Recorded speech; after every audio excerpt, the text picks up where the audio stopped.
Wait,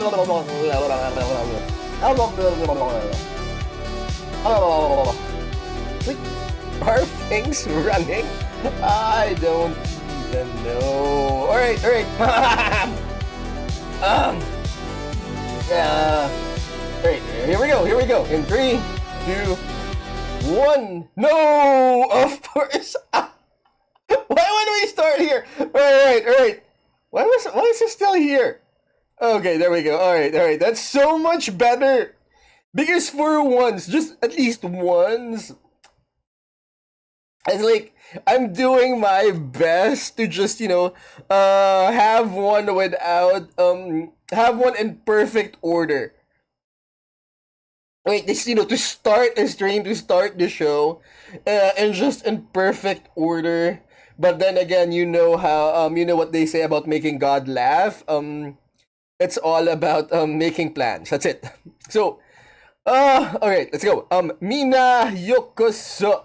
Alright, class, settle down and let me tell you a story. For tonight, we have a ton of stuff to get through. Not as much as I want to, but you know what? We're doing our best. And if you guys noticed, there's been a bit of a change in our schedule for the simple reason that the All Aboard Quezon City Board Games Festival is happening this weekend. So again, I was invited. I mean, I'm no longer part of the organizing team, but this time I'm just gonna be here as a guest. So yeah, I just need like I just need like a day in order to just join the festivities, because you know what? um I get to get in for free, alright? I don't need a ticket, alright? One of the perks of being part of the community, or being part of the leadership, is that I get to go in for free. So I'm definitely gonna take advantage of that. I'm gonna take advantage of that. So yeah, hold on, let me just set some things up. Anyways, I'm not even sure if that whole change in our schedule is gonna be permanent, because I'm just making way for the con this coming weekend. I don't even know if I'm going on Saturday or Sunday, or both days. But yeah, because I'm not even in the city. I'm currently out of town right now. So yeah, just a change in our schedule for this particular weekend, and we'll be doing Batman. So for tonight, we have like a ton of stuff on the line, and yeah. You know what? Why don't we just go get through it? But again, you guys, before we do, like it if you do, and subscribe. The good Lord knows we need it. But in the meantime, hold on. Warhammer. At a certain point, I just wish that this thing happens, or hold on, what's happening? Something happened. Like, what are we looking at? I don't even know at this particular point. Nope. Yeah. Just for once, I wish that we could start this thing off like normally, like how normal people would start it, like me not rushing in, but apparently, that's the way it goes. Yeah. Yeah. Hold on. Definitely one of those days. And now, there we go. Finally. 007 First Light just set off a reaction that they can't control. Definitely waiting for the game. One of those persons that are actually waiting for the game. Why? Because I am a huge ass fan of James Bond. Like, I'm trying to get through the Amazon's listings of all James Bond films right now. You've got wait, who do you have? Uh, Pushy. No. Pierce, we've got from Pierce Brosnan, Roger Moore, Dan Lazenby. No, George Lazenby. Who else? George Moore, Dan Lazenby, Pierce Brosnan, Daniel Craig. I'm forgetting the first one, Pushy. Uh, I'm forgetting The Rock. Gentlemen, welcome to The Rock. How come I forgot his name? What? My God, I blame the pandemic. Uh, what was his name? Gentlemen, welcome to The Rock. Hello, Pushy. Uh, uh, who's that? Who's that one? Who's that one? Who's that one? Sean Connery. So Sean Connery, Dan Lazenby, Roger Moore, Pierce Brosnan, Daniel Craig. I think I'm still missing one. So can someone please put it in the comments? I have been a huge fan of James Bond since forever, being raised by boomers and everything. But to me, James Bond is a class of his own. So here's the thing, right? I got into martial arts, did the whole taekwondo, the whole boxing, judo, aikido thing, in my high school days and my teenage days for the simple reason that um it was martial arts. My dad was a boxer, and our next door neighbor was a seafarer. Right? This was back in the 90s, late 80s. And here's the thing, right? Ships. He worked on cargo ships, and there was no internet and no other form of entertainment. So what they would do is they would bring their Betamax and VHS players. It's those large tapes. You guys can Google this. Or you can ask your uncles or your unks or your dads about this. So anyways, every time they'd go to a port, what they would do is they would buy movies. And of course, being most of them being men, they would buy action films. So next door neighbor was a huge martial arts fan. He did Bruce Lee, Jackie Chan, Chuck Norris, Steven Seagal. Who else? Anyways, the list goes on, and here's the thing, right? Every time he would be gone for like 6 to 10 months of the out of the year, and he was so afraid that like his wife might dump his collection. So what he would do every time he'd go off on another voyage is that he would leave the cassette his cassette no, not his cassette, not his VHS and Betamax collection with me. And as a kid, I would go on marathons and just watch it. I have seen almost all the Bruce Lee films, even the obscure one, John Claude Van Damme. Even when at the time when John Claude Van Damme was still a bad guy, and when Steven Seagal was just doing cameos, and every now and then there would be this very awkward sex scene. So, anyways, I was into it, right? But here's the thing, right? What set James Bond apart is that he was the only one who did it all while wearing a tuxedo. Right? Unlike all of these guys, action stars. Just imagine Bruce Willis Die Hard. Right? By the end of starting the film, he was worse for wear. He was wearing his undershirt. He was wearing jeans. He didn't even have shoes on. And the thing is, at a certain point, these guys look like they haven't showered in a week, which was fine. Because they're going through combat. No problem with that. No problem with it. But James Bond, he does it all while wearing a tuxedo. He does it all. He looks like the type of guy who gets manicures, yet he can still kick your ass. Alright? I remember there was this scene, Pierce Brosnan. I just can't remember if it was Die Another Day or Tomorrow Never Dies. I'm not saying. Anyways, he was in a car that turns into a submarine, a one-man submarine with an open hatch. Anyways, in order to avoid a collision or something, or he was being shot at, his one-man submarine submerged, and the hatch was still open, and he was just sitting there. And the thing is, I thought, oh my god, what happens? The hatch is still open. What's gonna happen? And I remember when the thing went under, they provided a shot of basically James Bond in a 1 month, Pierce Brosnan, a one-man submarine, And the only thing he did while he was underwater was he fixed his tie. He was so awesome that, you know what? This is the perfect tie. I need to fix. I'm looking a little bit disheveled right now. I need to fix my tie. He was underwater and everything, and all he did was fix his tie. So yeah,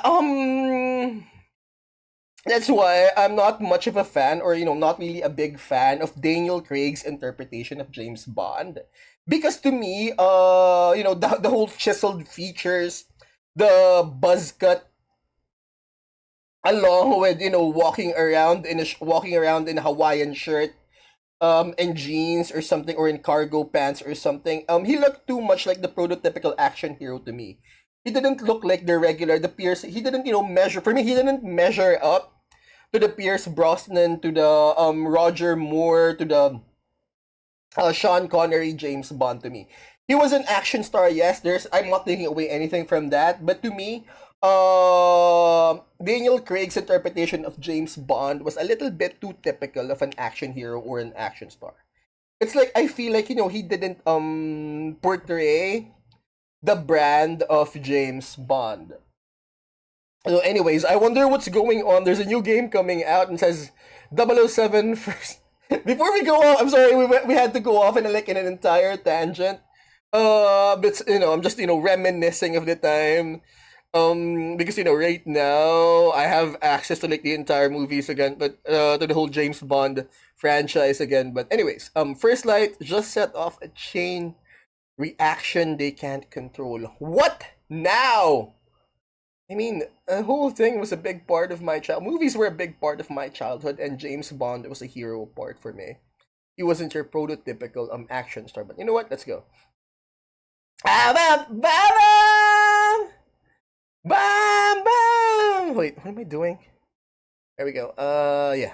If there's anything you think of when you first think of the name 007, 007. you immediately think of a strong masculine male hero who saves the day by taking out the bad guys and lifting the way into the sunset with the beautiful woman. And that's why 007 First Light from IO Interactive is under such a microscope right now, because it's a game that sits between two fires. On one side you have the fans who want James Bond to be the 007 they want, and on the other you have, well, the games industry, being their usual selves. But before we begin, let's thank the sponsor of this video, Game Boost. Let's be real, sometimes you want to buy a game but you don't like paying full price, and that's where Game Boost comes in. Game Boost is an all-in-one service that brings everything you need to enjoy video games at premium discounts. From in-game currencies, game keys, and more, Game Boost uses verified only users when it comes to these services. They're prioritizing safety and trust, ensuring that every payment is legit and nothing is a scam. They also have competitive pricing for game keys that have instant delivery upon purchase. You can use Visa, Apple Pay, it all works. You also get cash back on all purchases, which means the more you buy, the more you save as well. There's also instant 24-hour human support for any of your questions. You can snag games like Crimson Desert, as you can see, alongside games like Arc Raiders, Clair Obscur, and much more for deeply discounted prices. You can also buy full in-game accounts from any popular games if you want a head start, from Call of Duty, Roblox, PUBG, Fortnite, Valorant, and more, all entirely legit with secured purchases guaranteed. All this is designed to ensure you get the best experience possible with an intuitive interface, filter options, and more to make your shopping experience easy as you know where to go, you guys. Game Boost is also on Trustpilot, where only trusted gaming marketplaces are allowed to be as well, and Game Boost also has the ability to gift the keys you buy at a discount on PC as well, which can then be used on Steam, Ubisoft, Connect, Epic Games, and much more. So if you're looking for your next game to binge, want to top up your currency in a game, or want a certain item or cosmetic, Game Boost has you covered. Remember to use my code ENDEMION5 for 5% off your purchase. You can also click the link in the description box or pinned comment to access this exclusive offer as well. So if you've been waiting to play Crimson Desert or whichever other game, now's a good time to jump in. Thanks again to Game Boost for sponsoring this video, and now let's get back to it. At a certain point, we're gonna do Crimson Desert.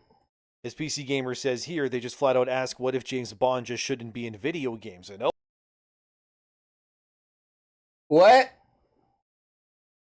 What if James Bond shouldn't be in video games? What? What's going on? Alright, let's just, head in.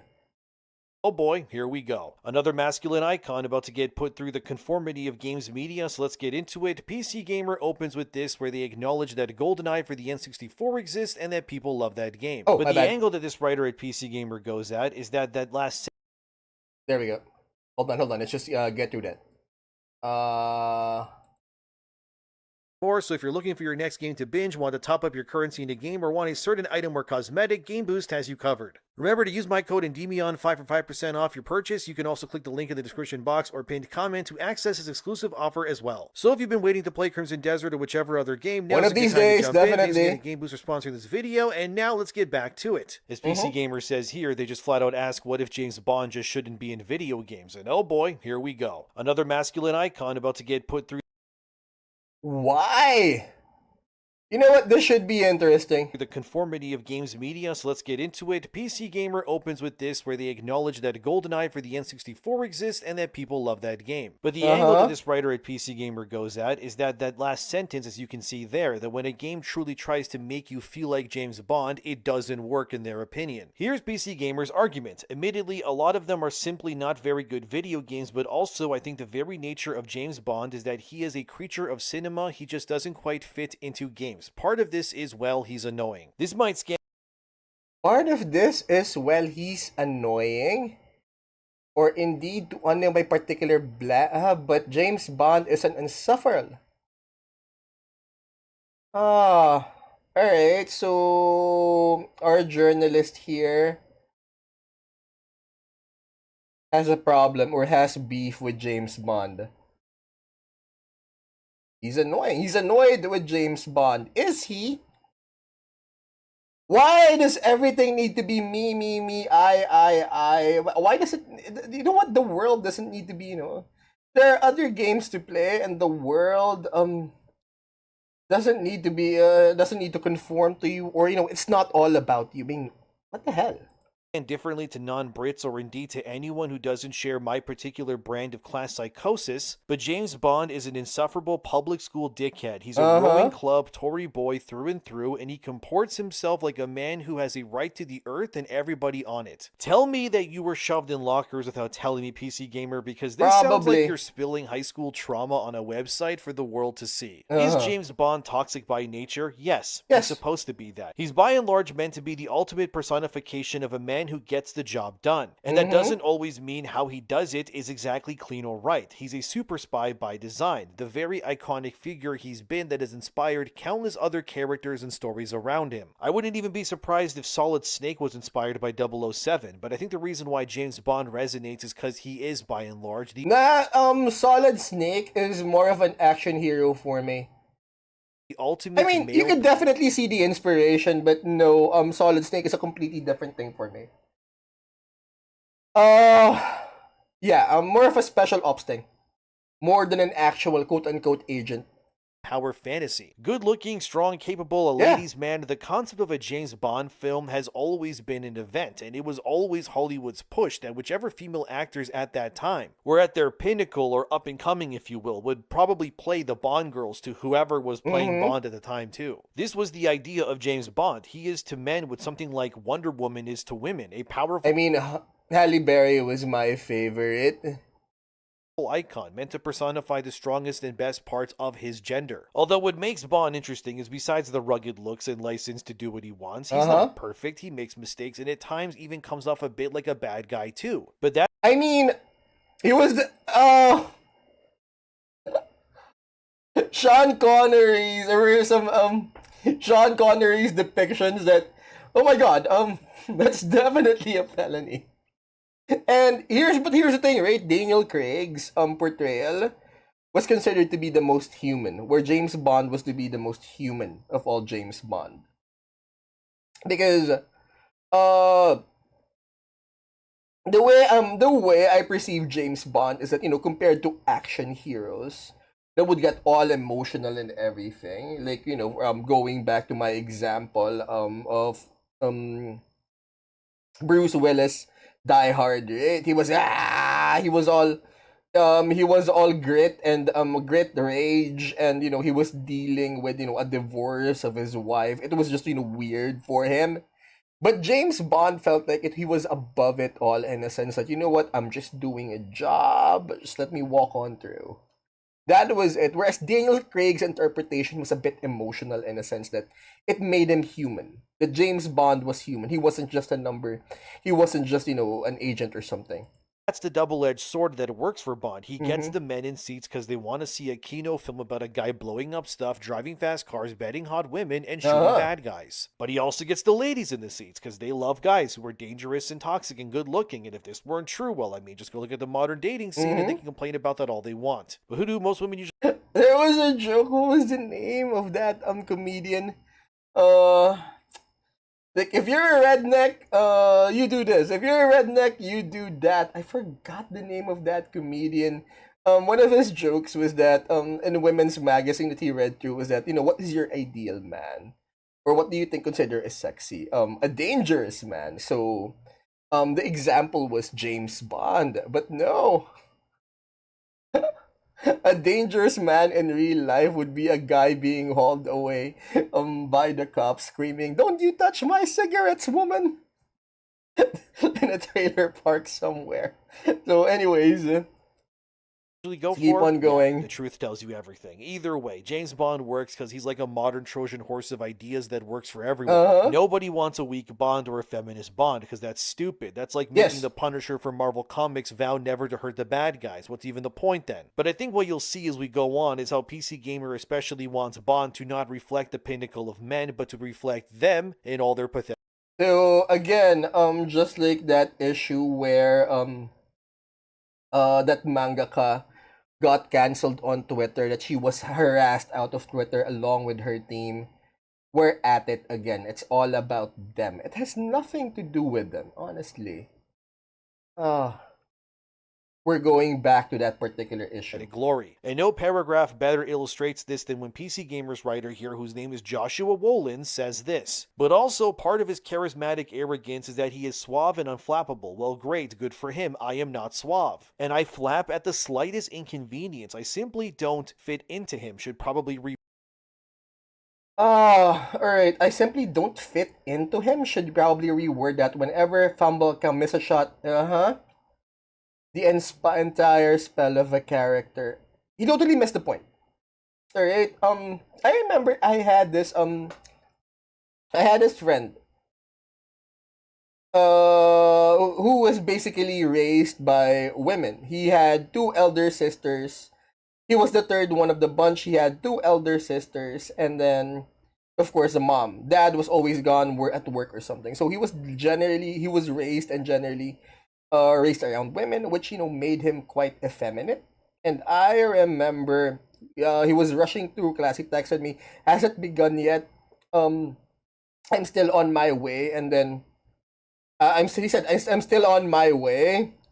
I slept late last night because I watched the Miss Universe show, in the middle of the night or something. So I texted him back. You know what, dude? That's like the gayest thing I have ever heard. Honestly.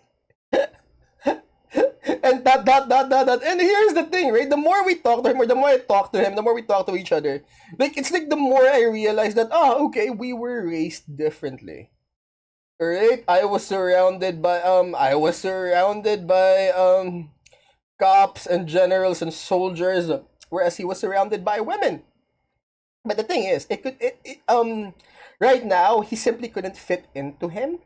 You're not. That's a very female point of view, in the sense that, that's why they're looking for representation. That, all of the Disney princesses, they're all pretty.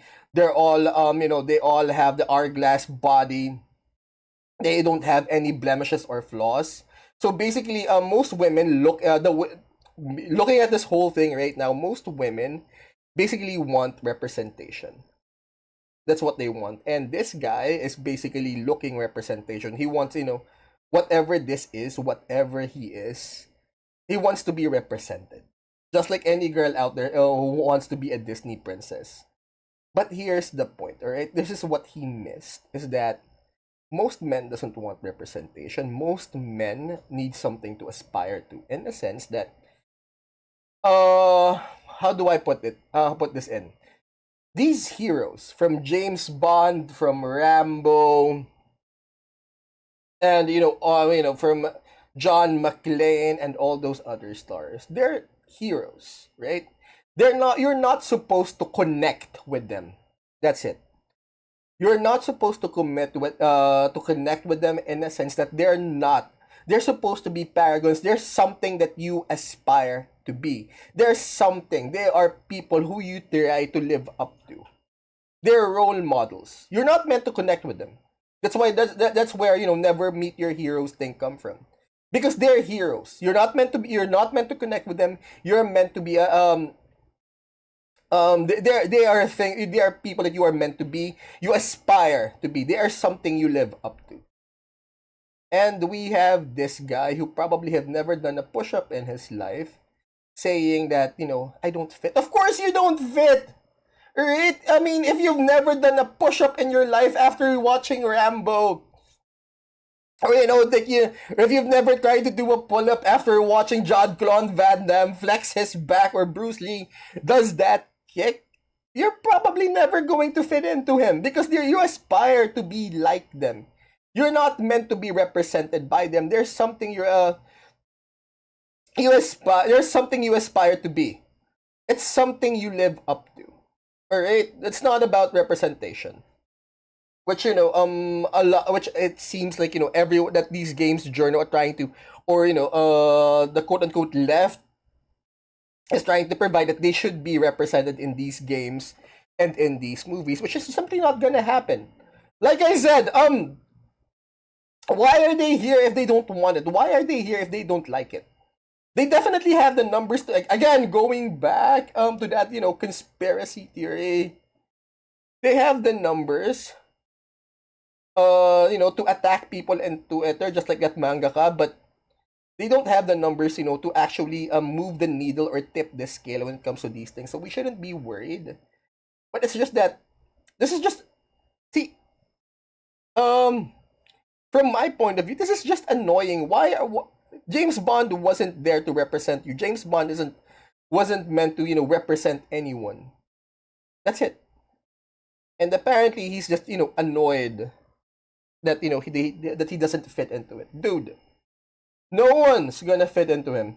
Alright, do a push-up or something, or go to your local firing range, fire off a few rounds.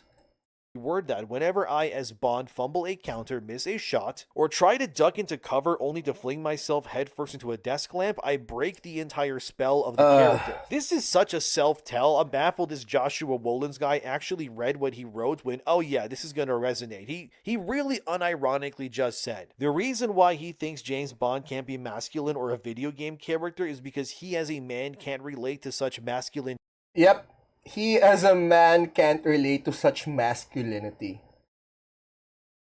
Alright. Again, reminds me of that dude or that friend. That, the more we interact with each other, that, the more we start to realize, we were raised differently. Alright? Or, we were raised through different environments. Because, of course, here's the thing, right? I never connected with James Bond. I wanted to be James Bond. He's something you aspire to. He's something you aspire to. He is something you live up to. Alright? He's not there to represent me or anyone else. And you know what? If you're having trouble connecting with him, that's the point. Maybe you should, go to your local firing range, do a few push-ups. Or go for a jog or something. Maybe, just maybe, it would bump up the testosterone level to actually appreciate something like this. Because honestly, wouldn't know what to tell you if your point of view is like this. I don't know. I honestly don't know what to tell you. Honestly. Traits himself. This sounds like a man who's borderline lactating as he's typing this. The kind of. See. I was trying to tiptoe that, but he just went for it. A man that sounds like who's borderline lactating. You know what? Go play with your Barbie dream house. He said it. All right, he said it.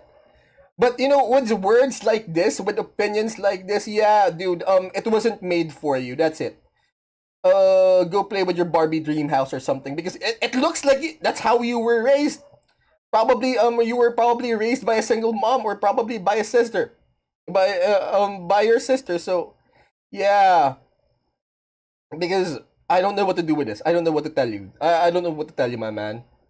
It's something like this. A guy that when he hears a loud noise, he tells others to check it out, or even grabs the nearest child as a meat shield. I can't imagine being this sort of guy. Like, being awkward to an extent, okay, sure, everyone is somewhat. But to flat out claim that you cannot fit into James Bond at all in any way is crazy to me to admit. Yeah, for every man all. watching, it's very important you do everything in your power to not fall into the same headspace as PC Gamer has here. And I hope and pray that every man watching this takes... I mean, you have to wonder how the narrator ended up in this headspace.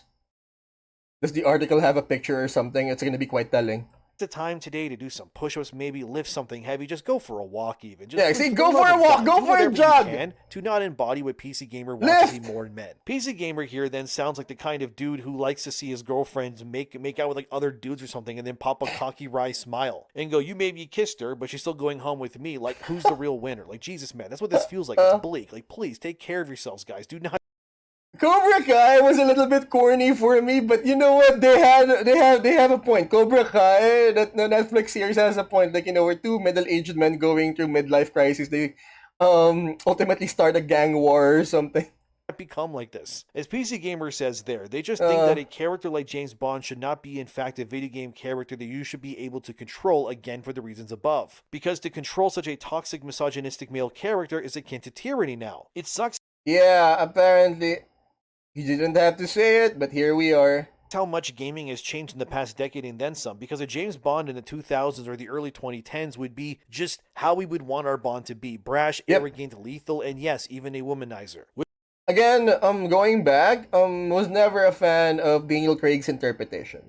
Women can complain all they want saying this is bad, but the reality is these are the kind Pierce Brosnan was my jam. Kinds of men most women gravitate towards, whatever they want to admit it or not. I'm not even shaming them for it either. I've been a womanizer in my past too. Look, I get it. So this doesn't surprise me why Bond resonates the way that he does for so long. Because it doesn't matter how much we progress as a society. The truth is stuff like money, drugs, and you know what is always going to sell, no matter how technologically advanced or distant we all become due to social media and then some. Stuff like dating apps and those websites I can't even mention on YouTube that allow you to subscribe for certain content, and you know what that is. They exist for a certain reason, because there's a market for it. It's a recession-proof desire, right? Entire tourist areas are built around this concept. Does it make it wrong? I mean, it's human nature. It's like saying it's wrong to breathe air or eat food. You can't deny what humanity wants after all, and that's kind of how I feel about James Bond as well. If you try to change Bond to fit into a box that he shouldn't be in, you end up with something made for no one but PC games.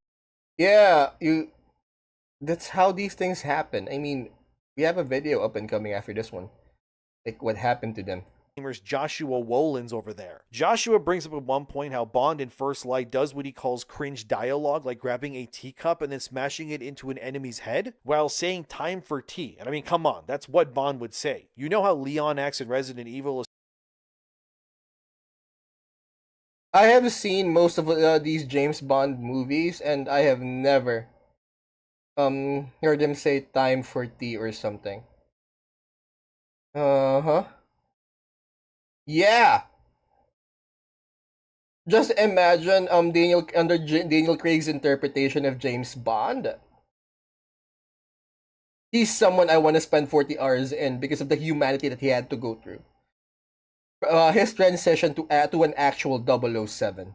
Especially in the newest game Requiem, where he's constantly dropping one-liners in that game. It's because Leon is basically James Bond in Resident Evil. That's where he gets that from. So Bond saying one-liners makes total sense to me. It's also why games like Uncharted sold so well and resonated, because Nathan Drake was basically Indiana Jones meets James Bond. Like the perfect male power fantasy if I ever saw one. I missed that sale. I missed that sale.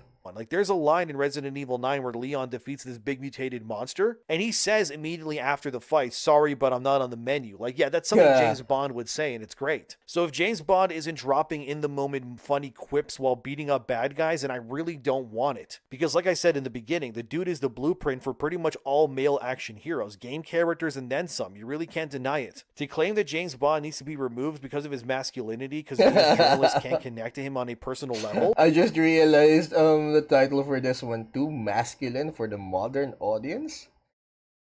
But you know what? We've proven that there is no modern audience, or the modern audience doesn't play video games. So I guess we shouldn't be too worried.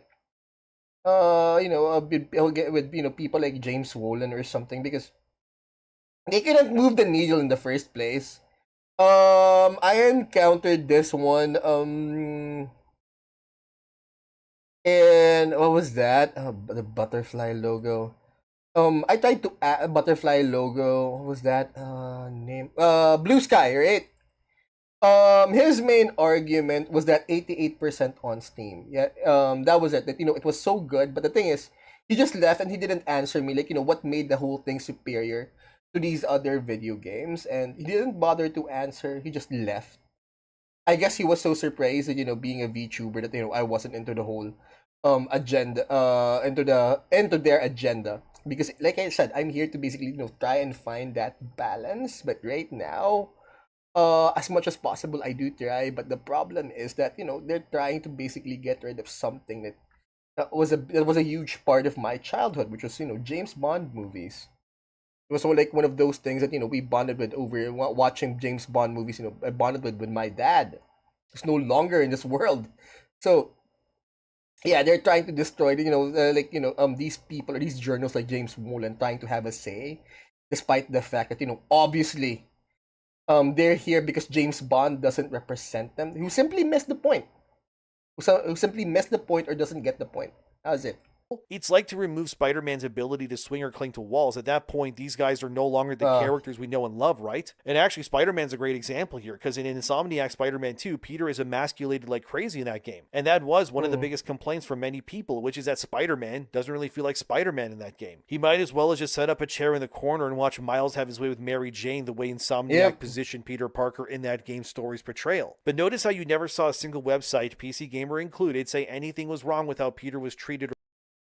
It has to be weird, being raised around cops and soldiers. That I guess that's one of the reasons why I never connected, or I was never into superheroes, because I knew for a fact that there's no such thing as superheroes, but there are men with guns. Or shown in Spider-Man 2. It's because they relate to that sort of guy, because he was emasculated by I design. guess James Bond is more of a childhood thing for me. His powers were weakened, his purpose reduced, he doesn't even save the day in the end either. Peter in Spider-Man 2 is the quintessential video games journalist version of a hero, because he's like they are, weak and pathetic. I mean, a fridge of all things takes out Spider-Man in that game. Some guy who can stop a moving truck with his strength alone gets taken out by a fridge. You get what you tolerate, I guess. But when it comes to Bond, I frankly want him nothing to be like Peter Parker in Insomniac Spider-Man 2. Because if Bond gets saved constantly by others, can't fight his own battles, and gets taken out by things like fridges, well, it's not really James Bond anymore. Just name the game Joshua Wolins from PC Gamer at that point, because that's pretty much who you'll be playing then. The problem is that the games industry as a conglomerate has an annoying level of influence on what game developers can or can't do. Which is why, despite what PC Gamer cries about, I'm still worried about First Light's portrayal of James Bond. Because it feels like he might still be the feminist version that Joshua Wolins over here wanted anyways. Because we got another article from PC Gamer again, and it's titled, James Bond, probably by Andy Chalk. Interesting. 007 First Light's James Bond probably won't be a sexist, misogynistic dinosaur. Some things fall by the wayside, IO Interactive says. I'm not gonna lie, fellas, that headline is kind of nuclear levels of what are we doing if I ever saw it myself, but here's what the cinematic director of First Light, whose name is Martin Emborg, said about the classic James Bond feel and if it would make it into the game. It's pretty simple, actually, when you look at all the films and all the interpretations, also in games and other media. It was it's always made seen in through the lens of the decade. He was Commander Bond. He was from the Navy. I don't get these kind of people to join the Navy. That it's made in, so although you can tell we all how know the stereotype, at least the American stereotype about people in the Navy. Same stories are being interpreted in different ways as the years progress. And it's been going on for 60 years, so it's our time to look at this character and see what does it take to save the world in 2026. And some things fall by the wayside, and some things are more important than ever. That is very concerning because there's a lot to unpack there. As Emborg just said, Bond reflects the decade in like the movie that he's made in, right? Or I guess the game in this case. So when the movies were made 30 or more years ago, it was okay to have him to be the toxic male because that was normalized, is what I'm taking away from this. But as Emborg said, because this is now in 2026, Bond needs to reflect the ideals of the 2020s, which is a huge, big, fat, red warning sign if I ever... That's a red flag. What are the ideals of the 2020? You could be like, Joshua Wolin, or, guys who actually went through and kidnapped, Venezuelan President Maduro. It could be! because classic because classic ideals still exist in a sense that you actually have people still signing up for to join the Navy SEALs and stuff, to actually enlisting in the military and stuff. So I'm going to be optimistic on this one, that we won't have a Joshua Wolin type James. We won't have a James Bond where the types like Joshua Wolin can connect with. Saw one, I gotta be honest. Because that means that James Bond will then not be the Bond we know then by omission. Or am I wrong? I'm not saying to boycott the game or anything. I choose to be but I am optimistic on this one. simply going off of what is being said here. If Bond is like supposed to represent the era that he's being in, I guess, then the current era means that Bond cannot be a misogynist. He can't be toxic. He has to be pro-women and immigration, and he effectively cannot really be James Bond then. He's just 007 in name only, sort of like how that one Scooby-Doo show made Velma into what they did. Yeah. But that show was also only Scooby-Doo in name, right? Same idea. That doesn't really bode well at all, I gotta be honest. Because the current era of modern audience stuff is not exactly what people want these days. If anything, the pendulum has swung so hard the other way that people actually want things to revert more so back to how they used to be. Stuff like traditionalism and the old ways, if you will, are being favored by many instead of the new, and you can't blame them. I'm so sorry. I have a stiff neck right now. And I'm trying to... basically, I move like 90s Michael Keaton Batman. And the pain just literally shot up across my neck and into my head. I'm trying to literally white knuckle it right now. Through the pain. You're gonna have to forgive me. You're gonna have to bear with me. 007 protecting the ideals of today's world is not a 007 that is reminiscent of what that character was supposed to embody in the first place. He is a maverick, right? He disobeys orders if he thinks they go against his ideals, and if Bond were to embody the current age more... At a certain point, if you guys see the relationship with M, the Daniel Craig interpretation of James Bond, the Daniel Craig franchise, he was a bit of an anti-hero. Alright? He disobeyed everything, that M said, but in the end, it was just him and M. Morality of, say, modern-day Britain. Many would likely agree it's not worth saving or protecting either. For example, here's an excerpt from the latest James Bond novel that came out a few years ago. The book is titled On His Majesty's Secret Service by Charlie Hickson. Let me read you one part of this book. Here's what it says. Just listen to this. Burkitt was an ex-Tory MP famous for promoting COVID vaccine, mask-wearing SG conspiracy theories which had spilled over into the usual anti-immigrant, anti-EU, anti-BBC, anti-MSM, anti-cultural Marxist. Oh my god, the mere fact that an anti-trans line there was the mere fact that the word anti-trans and diversity is present, definitely not our classic James Bond novel. I mean, the first one is Casino Royale. I read that one, but it was okay. Climate change denial pronouncements. It was an women or non-white or disabled. So we have a DEI party here. Anti-trans diatribe that had eventually got him kicked out of the party, and he'd soon after set up the New Freedom Party. What James the hell? Bond was struck by something. It was a long while since he'd been at any kind of function that was almost now they're biting into my childhood. Strange. There was not even a pretense at diversity here. Athelstan, that's the main villain of the book by the way, hadn't been the least bit concerned about ensuring that half of the people he'd hired to carry out his coup should be women or non-white or disabled. Again, this is a real part of the book of the latest James Bond novel that came out in 2023, no less. Essentially, it's about James Bond fighting a man named Athelstan who is pro-white, anti-immigration, and I'm not kidding. This is why the comments from IO Interactive's people worry me, because what that new James Bond novel describes there is essentially what mirrors perfectly what Martin Emborg said in that interview, that Bond should reflect the modern values of the decade modern that he's values portrayed in, which means... I actually remain optimistic that, we still have men who are out there kidnapping national leaders of Latin American countries. So I just remain optimistic, or else this would be a humongous failure in terms of sales. Ironically, James Bond would be against, I guess for lack of a better word, anyone who wants their nation to be homogenous and not diverse, and anyone who is against anything that the government pushes these days. And if you ask me, here's the thing, the way I interpret James Bond, he always was of a singular mind. Like, I'm trying to remember everything right now, or at least all the films I've watched. He was almost always all about the mission, right? What is the mission? Kill the bad guy. What is the mission? Prevent this nuclear bomb from blowing up Fort Knox. What is the mission? Stop the end of the world. That was it. Non-stop action. Daniel Craig, not even time to breathe. Like, a bunch of bad guys just finished beating you up, or you almost just, survived this fist fight with the bad guy, and now you have to, ride a motorcycle just to follow the bad guys into their super secret lair. There wasn't any time for this.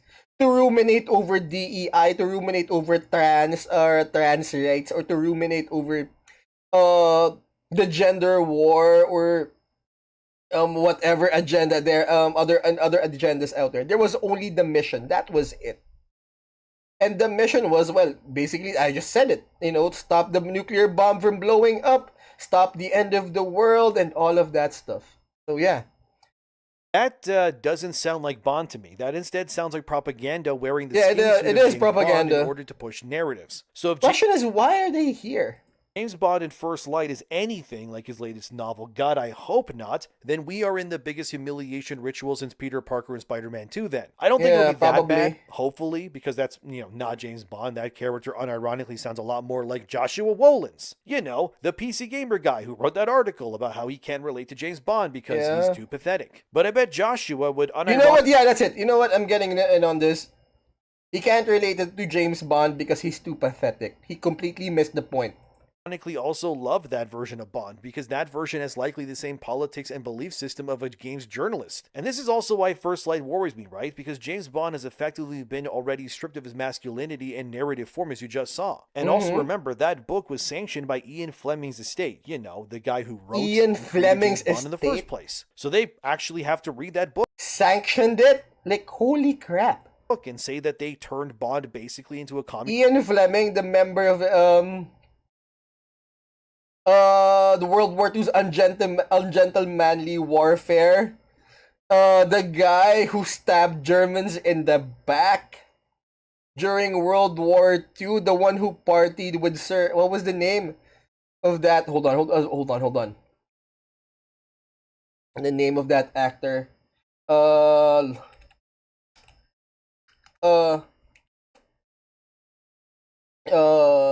Two Towers.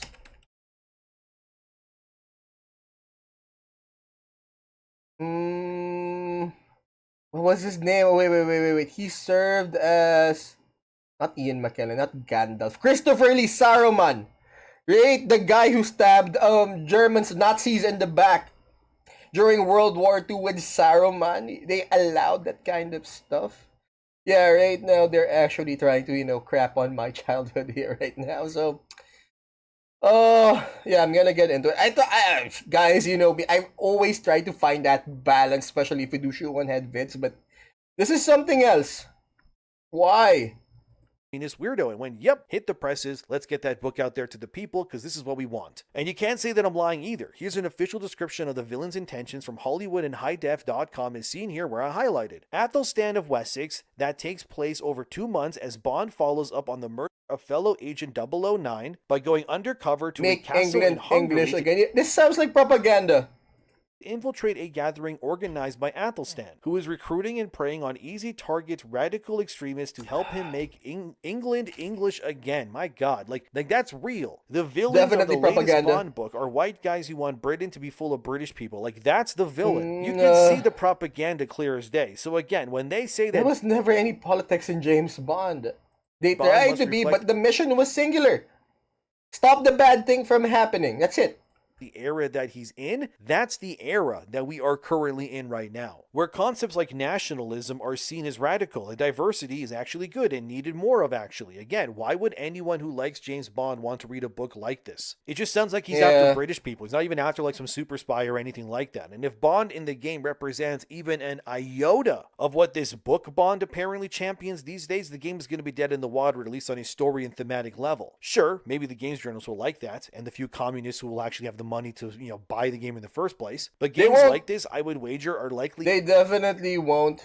hinging on the word of mouth of many who actually dive in to check it out themselves, especially on social media. I do plan to play the game myself to get to the bottom of this because I suffered through Veilguard, AC Shadows, and more for the channel already, so I guess I'm going to do it again. I really hope that I'm wrong, though. I hope I come out the other side going, oh yeah, this game slaps. But when I see what current day Bond is really all about, and again, Ian Fleming's estate had to okay it in the first place, which I would imagine is the same with the game's plot as well, how exactly is that going to go over with actual fans of James Bond these days? Emborg does confirm in this interview as seen here where he says that he's very cool in the game and Bond himself is a young man. He's got game. So a younger James Bond. Because here's the thing, right? Looking at action heroes back then, I always saw James Bond to be older. That he was above it all. That yes, he gets into fist fights, but it's more of a last resort thing. That he will shoot you with a laser from his watch thing before he gets into a fist fight. That's why I was never a fan of Daniel Craig's interpretation, because too much action starish. Like he'd get in and be the guy to that. Like I remember the chase scene on the first one, and he went through a wall. Right? I remember having this conversation like 20 years, no, not 20, no, more like 15 years ago. Like, he went through a wall. James Bond went through a wall. No, he would basically blow up a wall, fly over the wall, but going through a wall physically, too action starish for me. Like I said, he's a guy who, the type of guy that would kick ass yet still get a manicure or something. He was a world apart. He was a class apart from the regular action heroes. So I'm guessing for this particular game, we're looking at a younger James Bond, since we're looking at the mission here where he was still with the Navy or something, or the SAS or something. Because the regular interpretation is that he's a commander, which is a British British Royal Navy rank. So if I'm wrong, please comments, please. He's very cool, but consider me skeptical, because these days people will say anything to sell you something. I'm not saying that Emborg is lying, okay? I'm not doing that, but I do bring up a point I was told many months ago, which I brought up in a video about Ubisoft, where I spoke to people who worked with Ubisoft, and they told me that when it comes to progressive ideas or things like that, what the Bond novel was trying to push, the idea of making Britain again is bad would be things that many publishers and then some would be hiding in their media. I'm guessing with regards to the Fleming estate, it's now being held by people who are trying to push this, but again, conspiracy theory, if you will. They would hide it until you actually buy the game, and then you would play it, and then a few hours in, they would reveal their true hand to you, so to speak. The concept here, I guess, is that many publishers would now hide the propaganda that's in their games until the refund window would pass. So, they would get your money, and they would also get to push the message. Now again, I'm not saying IO Interactive is doing any of that, but either way, I am not convinced. That is the point. Emborg did say more, as you can see here, that people are worried about that kind of thing. I can't wait for people to play the game and experience the character Bond, because everything we've done to give you the richest and truest Bond, but under what lens? If you're gonna Joshua Wolin lens, it's not gonna be the Bond that we know. It's not gonna be the one that we grew up with. In creating this game has been to give you the richest, truest Bond that we can possibly make. I would like to believe them, I really would, but everything I see surrounding Bond right now has me worried. I truly hope that I am wrong, though. I really do. But what I've noticed from PC Gamer here, the new Bond novel, and the way that male heroes in general are reinterpreted in today's media, is that this is about whether iconic male characters are really still allowed to exist without being torn apart by the emasculation of iconic or regular male characters. Ideological gatekeepers, if you will, that dominate large parts of modern media. That's really what it is. So what we're watching unfold around this First Light 007 game, at least in theory, is yet another example of these institutions trying to dismantle strong male archetypes on purpose because they fundamentally resent what those characters represent in the first place. They might get parts of them right. He can shoot people, he drives cars, whatever. But if Bond is, by and large, he's a male icon for a reason. It's because of his masculinity. Yes, the toxic... So basically, iconic male characters made for men, and they simply can't live with, and people like Joshua Wolin simply can't live with, well, something like this. parts and all too. The exact traits that James Bond was built upon are also the same things that modern entertainment increasingly treats like a problem these days too, and that's just the case. Everyone knows that. Because James Bond was really never designed to be safe. He was never designed to be sanitized or to fit inside these modern corporate approved ideological frameworks. He's supposed to be 007, and Bond is licensed to kill. So he doesn't, really care. Why would he care about the whole DEI thing? About the whole trans thing, about the whole, he's here for the mission. That is it. He doesn't get any ideologies in his head. The only thing in his head is that, how do I turn off that nuclear bomb? How do I get that bad guy? I need to shoot that bad guy from here. Masculine by design. A man who just walks into chaos and then he just dominates the situation. There we go. Right? That is literally the fantasy that you want. And for decades, everybody loved him for it. And that is why every single time you have a franchise that allows a male character to simply be masculine, like the Top Gun Maverick movie, for example, made over $1 billion and then some, the outrage cycle then immediately begins too, like we are seeing, right? We see it with many action films. We saw with many games too. We saw with Saros recently as well. We saw with countless franchises where male heroes are either weakened, humiliated. Just, going over to the whole Top Gun thing, it was an 80s thing. It was the height of the Cold War, basically same decade where the whole James Bond, the whole spy game thing blew up because of the Cold War. Where the Cold War was at its peaks, the Cuban Missile Crisis, East and West Germany. So spies were everywhere, spy shows were everywhere. The Man from U.N.C.L.E. Yeah. Infantilized or rewritten to then fit these modern expectations. Now, it could be happening again with Bond, and I really hope that's not the case, but the reaction from parts of gaming media, like PC Gamer and such like that, has been unbelievably revealing, if you ask me. Because the moment that 007 First Light starts presenting Bond as being charismatic and capable and attractive or masculine and traditionally heroic, is it really any wonder? So what is the agenda here? Like, get rid of all men, and then what happens next?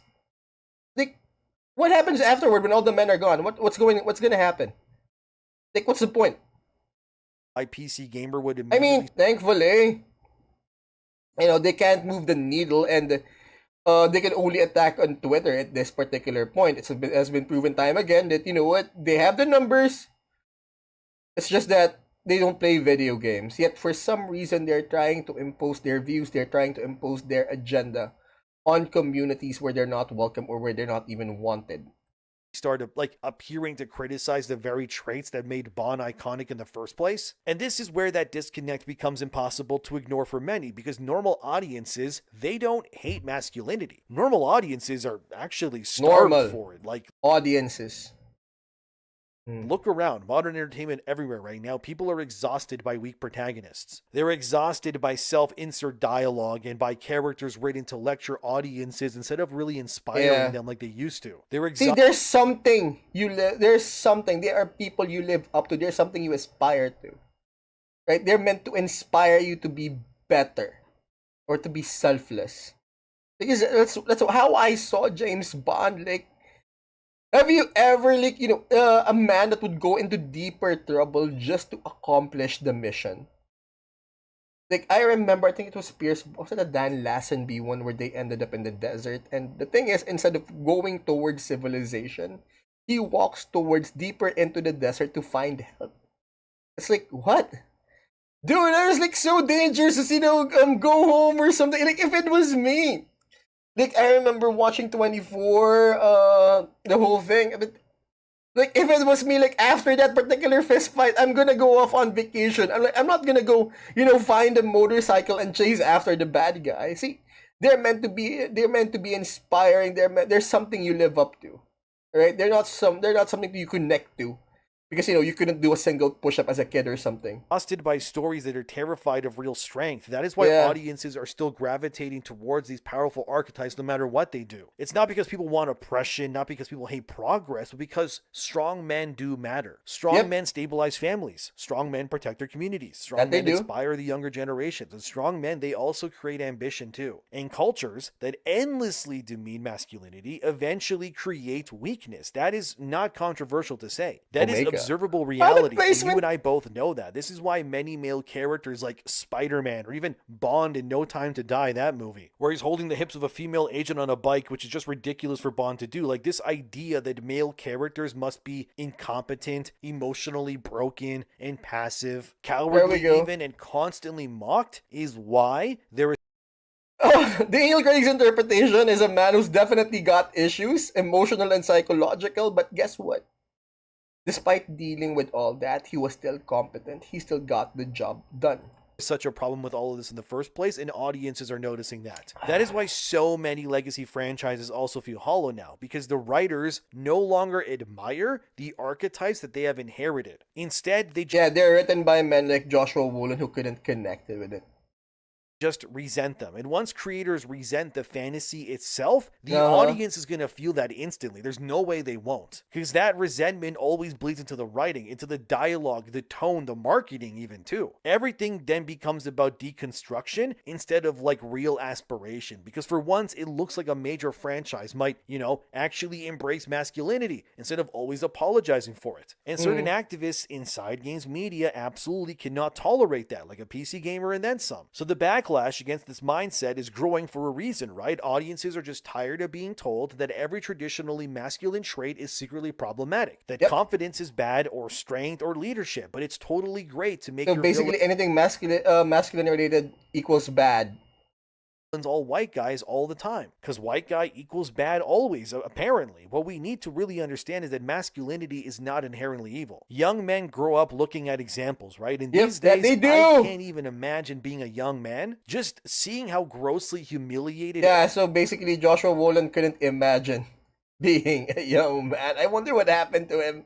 Like, I wonder what happened in his life that he couldn't simply connect with James Bond, that he had to write something like this. Every positive or even somewhat strong depiction of manhood looks to them compared to when I was growing up in the 90s. The bigger issue here is not even really James Bond, really. It's just actually the broad hostility towards masculinity as a whole that has just infected large parts of modern culture. That's really the problem, because when these institutions have spent years teaching society that masculinity itself is inherently dangerous, you're just gonna create confusion, man. Especially among the younger men who were constantly told that their instincts and their ambitions and their identity are somehow wrong. Like, that is not healthy. A stable society does not demonize masculinity. The answer to bad men is not destroying masculinity itself. The answer is encouraging strong men with values, and that distinction has been completely lost inside many modern media circles, and it cannot be denied. So when you the problem is they wouldn't even listen.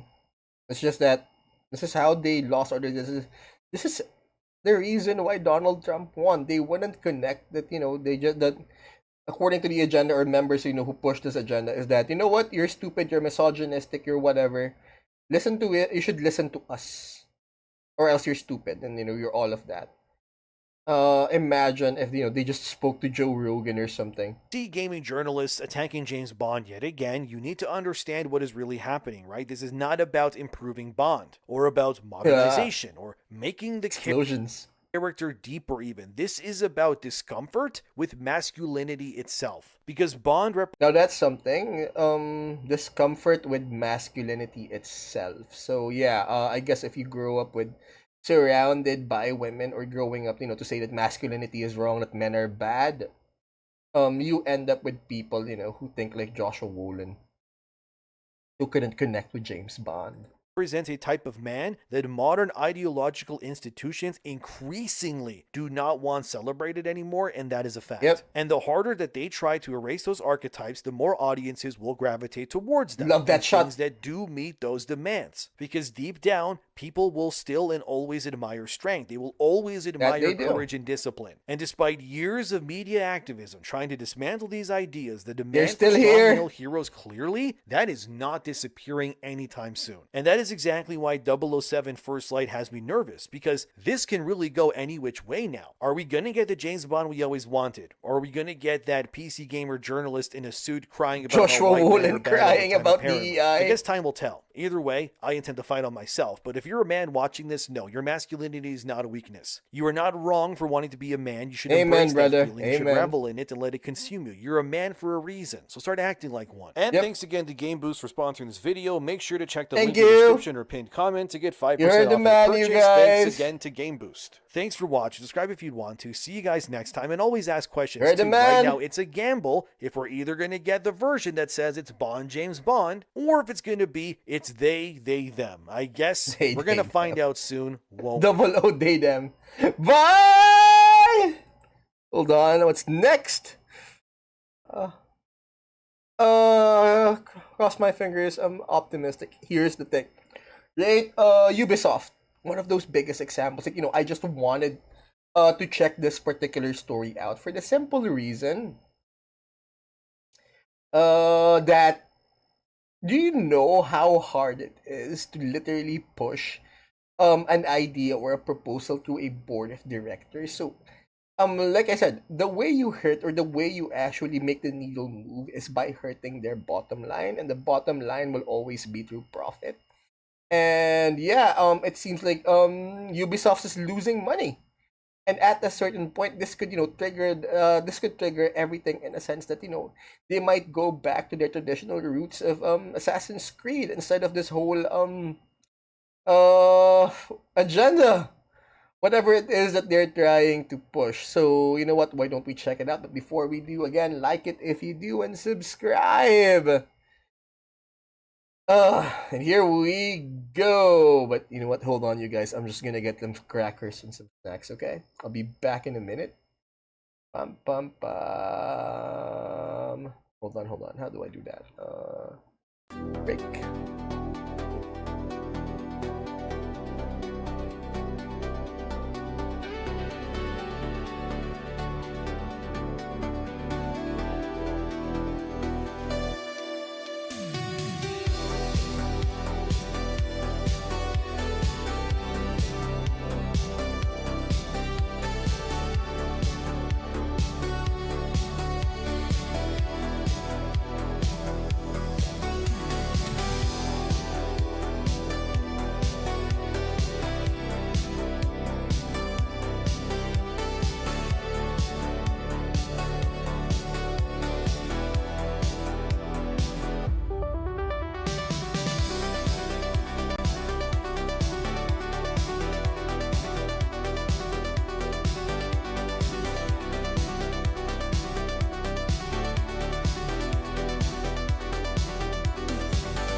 Alright.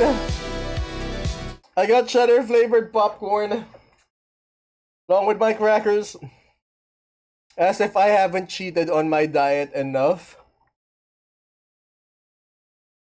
That's like one of the biggest sorry. Neck still hurts. Back of my neck still hurts.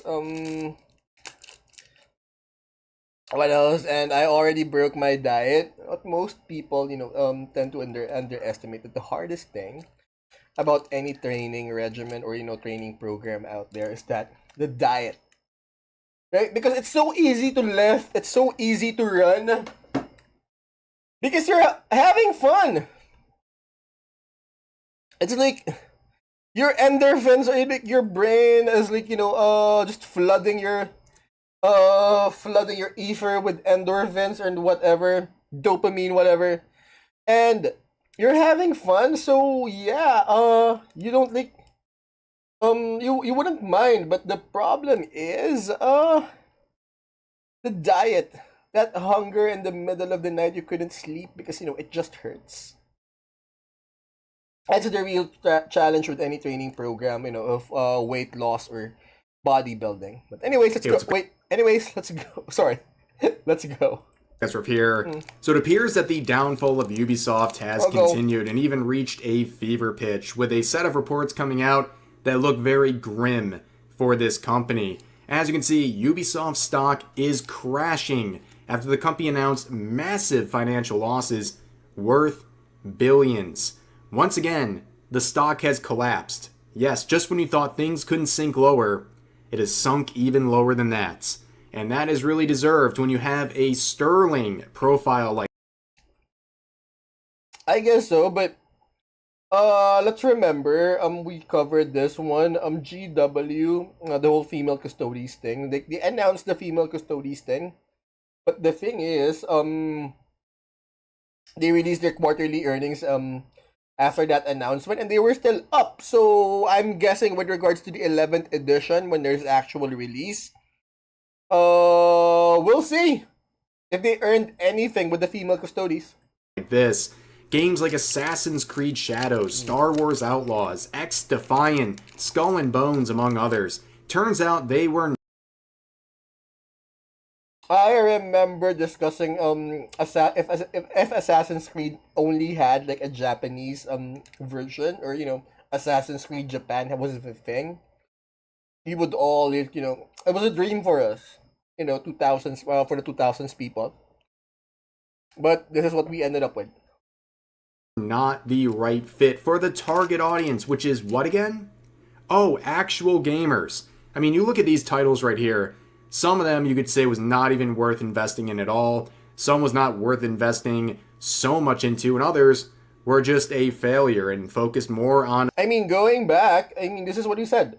They can't move the needle. They have people to attack. They can attack people on Twitter. They have the numbers, but they can't move the needle because they simply don't play video games. They're simply trying to push their agenda into communities or places where they're not wanted for some reason. And that's where the conspiracy theory comes in. Like, how hard it is to push a proposal to a board of directors. There had to be money. There had to be someone who actually pushed this, that say that made the board of directors say yes to these ideas. And this is what they got. Appeasing the modern audience, and well, it led to their downfall. Not even what was described by many shills, the savior of Ubisoft, Assassin's Creed Shadows, was enough to save this inevitable collapse. You can see this game right now, the current in-game player count. That's not too relevant with this sort of a title, but we know the history here. A peak of 64,000 players on Steam, and that drop-off is brutal, ladies and gentlemen. Absolutely savage. Turns out that the gay African samurai, based on historical revisionism. I knew he was black, but the thing is, I didn't know he was gay. Who dates non-binary samurais, was not exactly what the average gamer was interested in. But hey, at the end of the day, right, at least Ubisoft owned the chuds. At least they got those ratios on Twitter, trying to appease the modern audience by going after their detractors. So, yeah, at least they have that to show to the shareholders. But, yeah, no matter how much they tried to bend this whole thing and say, we have 3 million players, not units sold, players, that wasn't enough. Because the recent financial report from Ubisoft shows a very grim picture. Here's some of the numbers, right? For the full year ending in March 31st of 2026, revenue was 1.4 billion euros, down 22% year on year. Net bookings, 1.5 billion, down 17% year on year. Like it, by the way. The Black Samurai thing was almost shaky, and this was almost forgivable. But the Black Gay Samurai thing, honestly didn't know about it. Honestly, thankful I didn't fall for it, because I bet you that 64,000 tried to give it a chance, or was fooled into giving it a chance. And you know what?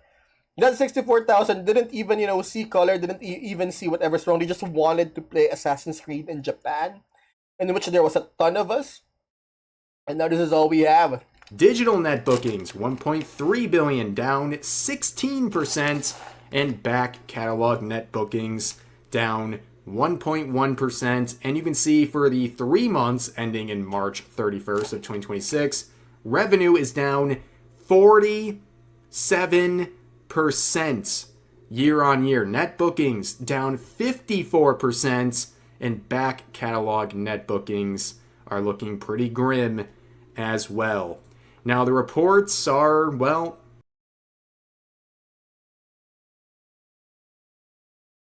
I doubt it's Ubisoft's end, but it could be the beginning of, the board of directors turning it around, or realizing that it wasn't whoever, convinced them to actually push through with this game. To actually, go through with it. It might be them turning it around, like flipping the script, doing a 180 on this whole thing. not even something that games journalists can spin. It is Heads will definitely roll, and hopefully they, they don't double down. They chop off the right heads. bad. In fact, things are so bad that Ubisoft is openly stating that they need to implement strict cost-cutting programs. What does that look like, ladies and gentlemen? That means more mass layoffs for Ubisoft. As you can see in this report from Ubisoft, to secure liquidity and upcoming debt repayments, Ubisoft is in negotiations and really implementing this drastic cost-cutting program aiming to get rid of more employees. In fact, last year, 1,200 jobs were cut. And to give you an idea, that's only a fraction. That's a drop in the bucket for Ubisoft. I hope they're cutting the right people. That has nearly 20,000 employees. What on earth are these 20,000 employees even doing when you have the products that they're producing? But on top of that, things are getting even. It's not up to them, it's up to the BOR, which, someone definitely pushed, or someone got to them to actually greenlight these projects. Worse, ladies and gentlemen. I mean, the reason why I wanted to check this story out is because this is how you turn it around. This is how you make a push. This is how you drive change. By hurting their bottom line, which is the money. Going to be further decline. Ubisoft can't even lie anymore. They can't even look their shareholders in the eye and say things will get better. They're saying that they're going to get an 8 to 9% decline in sales and a high single-digit loss margin for the 2026-2027 fiscal year. But don't worry, shareholders, it'll get better the next year. That's all they can do at this point. They can't even cope and say this next fiscal year is going to be great. No, they're like, we're going to lose. We're going to lose. But here's the thing. Yeah, they are. Next year, next year things are going to get a lot better. What's up next year? Now, there are some greener pastures for Ubisoft. They have some releases that are looking a lot better than the track record the last couple of years, but they are in such a massive hole. Will it be enough? Well, a lot of shareholders said no. They got immediately out of there. The stock dropped 22% in just the last month alone, ladies and gentlemen. But just look at this cataclysmic drop-off in the day that the financial report was made, instantly crashing and burning. And the thing with Ubisoft is, this is not an one-off thing. This is something that's been going on for years and years and years. The stock has been plummeting, and it seems like they were so comfortable in their current state that they never thought, after this loss, or the next loss, or the next loss, or the next loss, that This is definitely bad. This is definitely what you'd call a plummet, a downward spiral. I never did the whole, reverse candlestick thing, but this one looks bad. I take it back. I may be wrong. This could literally be the end of Ubisoft as we know it. Because usually what happens is that, they chop off a few heads. They sell off a few of their IPs, and that's it. But this could mean the end. consequences would follow. And there is no confidence in Ubisoft. Who is investing in this company other than vultures getting ready to prey on its inevitable demise? But, of course, we can see Elon weighing in on this, commenting on the crashing stock, saying, go woke, go broke. Yeah, again, the whole go woke thing. They can't even support other platforms. They're still here. Despite, Elon Musk holding the realms of Twitter, or X. I guess getting some revenge after the Ubisoft-related accounts ratioed him on Twitter during the Assassin's Creed Shadows era. And giving Elon a W here, I mean, you reap what you sow, okay? You prioritized the wrong things, you cared more about this and getting likes on Twitter than providing a good experience. Yeah, that's what you get. Exactly what you... Like, they're so convinced that the Twitter sphere is real. Like, the Twitter sphere reflects real life, and, that the Twitter sphere is some supposed microcosm of society. Like, wrong. They were definitely proven wrong. Get. But we have other people weighing in too, people from Japan saying, I have to admit that as a Japanese person, there is something very beautiful watching the Ubisoft stock completely collapse after they disrespected us with their game Assassin's Creed Shadows. I pray for their bankruptcy in the near future. Well, you probably don't have to pray too hard for that to happen. That's the exact direction they're heading. But I was told by very enlightened and progressive people on social media that it was only Westerners and the chuds who were angry about Assassin's Creed Shadows. Of course, we know that's not true. The trailer for this game on the Japanese side of YouTube had like a 95+% dislike ratio. It was a big deal. They felt incredibly disrespected by this rewriting of history for woke points, and there is no love lost. Obviously, you can see Japanese users are delighting in the downfall of Ubisoft. But as pointed out by Craig here, and as I stated earlier, this is not something that happened overnight. Ubisoft is crashing and burning. As pointed out here, the last 5 years, the stock has dropped 93%. I'm like shocked this company is still standing. 93% stock drop over 5 years. This is the epitome of a failure. But will Ubisoft learn anything from this? I don't really know. Definitely if they'll learn not. anything from this because it could be the turnaround that we're looking for. They haven't learned anything the last couple of years, but what else can you do with this? This could be it. This could be it because this is how you make them listen. You hurt their bottom line and they will listen. At this point, other than point and laugh at their misery, because this is a completely self-created problem. They have IPs that are golden. They're just revenue machines. I mean, they're definitely gonna sell off some IPs, but beyond that, they could survive this, and they could do a 180. Do what they did before. Now mess those up because they had other ideas. They listened to the wrong people. They prioritized the wrong things. There we go. And here's the results. Here we are. I don't think anybody really feels sorry looking at all of their very long examples of why things are going downhill. Literally anybody with objective views of their status over the last couple of years knew things were really bad, but maybe, just maybe, this opened some eyeballs at Ubisoft, or at the very least with their investors as they continue to walk away. But that's going to do it for this video. If you guys enjoyed, consider giving this video a like, consider subscribing, and putting on notifications for daily uploads on this channel, as well as multiple streams here a week on YouTube. But overall, hope you guys enjoyed the video, and I'll see you next time. Bye! Alright, what's the next one? That's the next one. No. There we go. Ah! The world just snapped at, snapped at Korea. I guess, hold on. I guess at a certain point, we don't, like, have, to specify, or we don't have to actually differentiate like which Korea, North or South.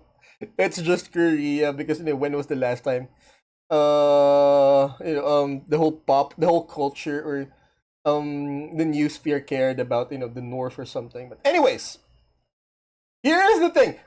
This whole story like happened about a month or two back, and I wasn't really looking at it because I was never a big fan or of the whole K-pop thing, the K-pop, J-pop. Although I am very wary of the fact that this whole VTubing thing started because of the idol culture, but as far as I remember, there was the BTS army during the pandemic era. I'm not really sure what happened to them. I'm not sure if the BTS army still exists, but the tides come and go. But here's the thing, right? The world just snapped in Korea, and this particular story or this particular issue just brought out the racial undertones because you know what if you look at the U.S. media, U.S. social media in general, they always blame white people are the most racist things ever, but no, right? You have yet to see Asian racism just to get here. And here, right? As a Southeast Asian, growing up in Southeast Asia as a kid, right? I have always been made aware of this whatchamacallit,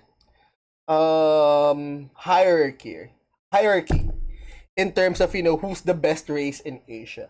And here's the thing, right? I'm not saying this is if there's any truth to it, but I have been made aware, or there was this unsubconscious awareness that there are superior Asians to people like us, being Filipino and everything.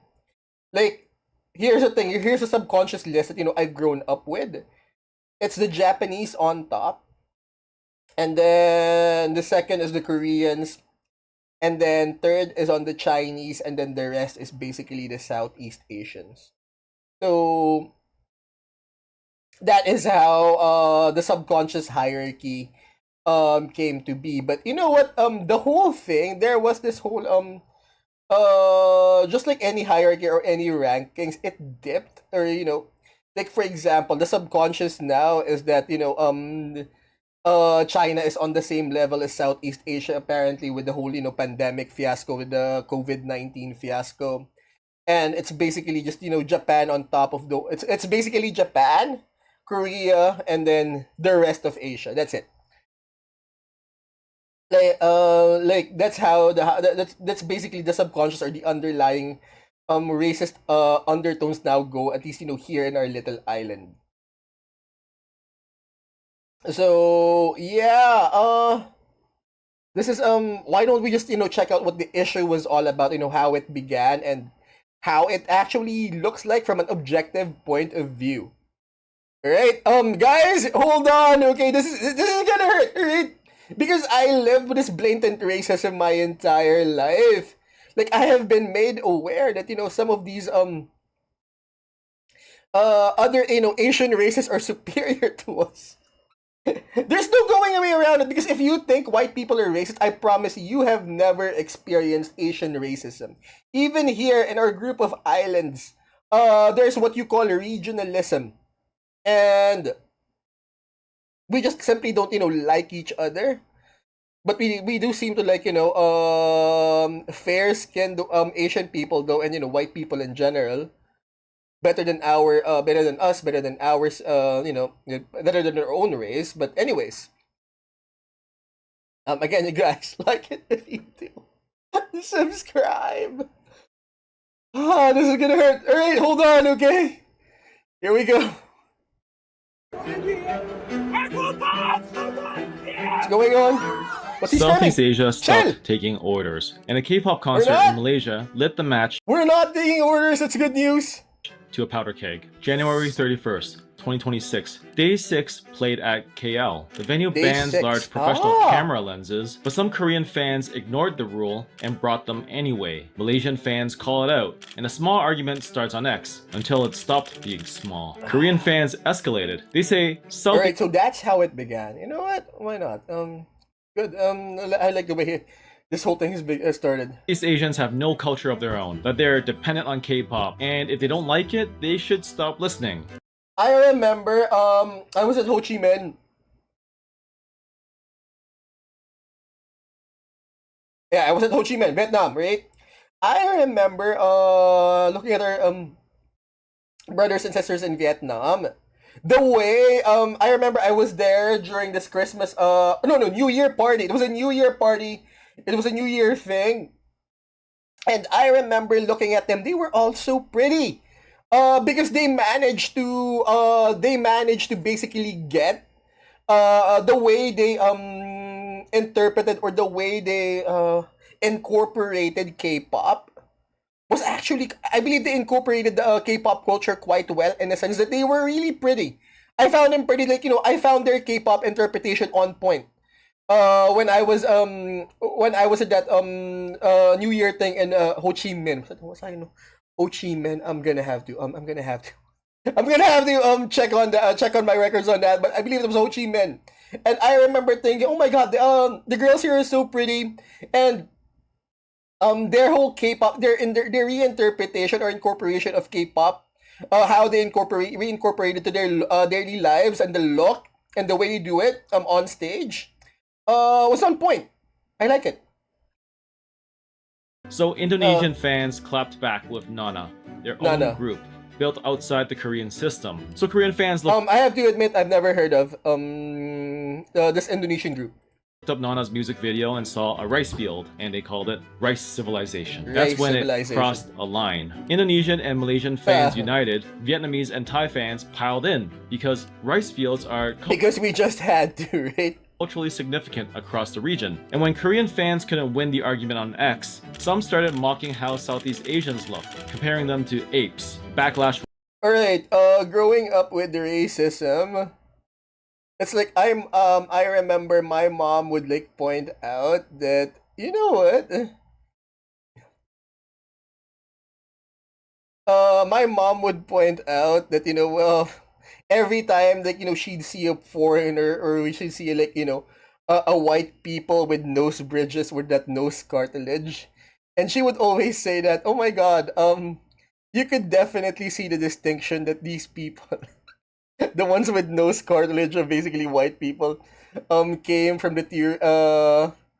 came from the biblical side of stuff, like, whereas, us Asians came from the theory of evolution, because, like, I just saw this, and my mom used to say it, how we'd you look inferior, or how we'd look like, we came from monkeys, that, that Asians, like, us Southeast Asians, how us Filipinos would look like, monkeys. That is the type of racism I grew up with. Alright? That is what was pointed out to me, that there were definitely people that were superior to us. So, yeah, and that was my mom! Literally telling me we had an ugly race. So, bless her heart. That's why I'm just, sharing what I was told as a kid. Right? Like, that, we could definitely see the theory of evolution from us. From us, Southeast Asian, whereas, from white people, you could definitely see the biblical, side of things, that they were blessed. In terms of look, that is how bad things got, that my mom would say that to me. As a kid, I'm so sorry, I am, pain just shot up the back of my neck on the right side, always on the right side. But anyways, that's it. And I remember we were lining up to I remember another time. It was during elections, actually. It was during the national elections. I was with an old girlfriend back then, and we were voting in her hometown. It was her hometown, and we were there to basically vote. And we were basically in line, and she turns back to me, oh my god, I just realized how ugly Filipinos are. Again, I didn't say these things. These were the things that were told to me growing up as a kid and even as an adult. that there were other races that were at least in terms of looks superior to us. Went global, and Southeast Asian users on threads rallied for days. Western and African There we and go, other unite! Asian countries chimed in, not on Korea's side. A camera lens rule turned into the biggest K-pop culture war in years, but it wasn't about cameras or I K-pop. didn't believe I had a horse in the race because I've always been made aware of the hierarchy, and the whole K-pop, the whole J-pop thing wasn't really my thing.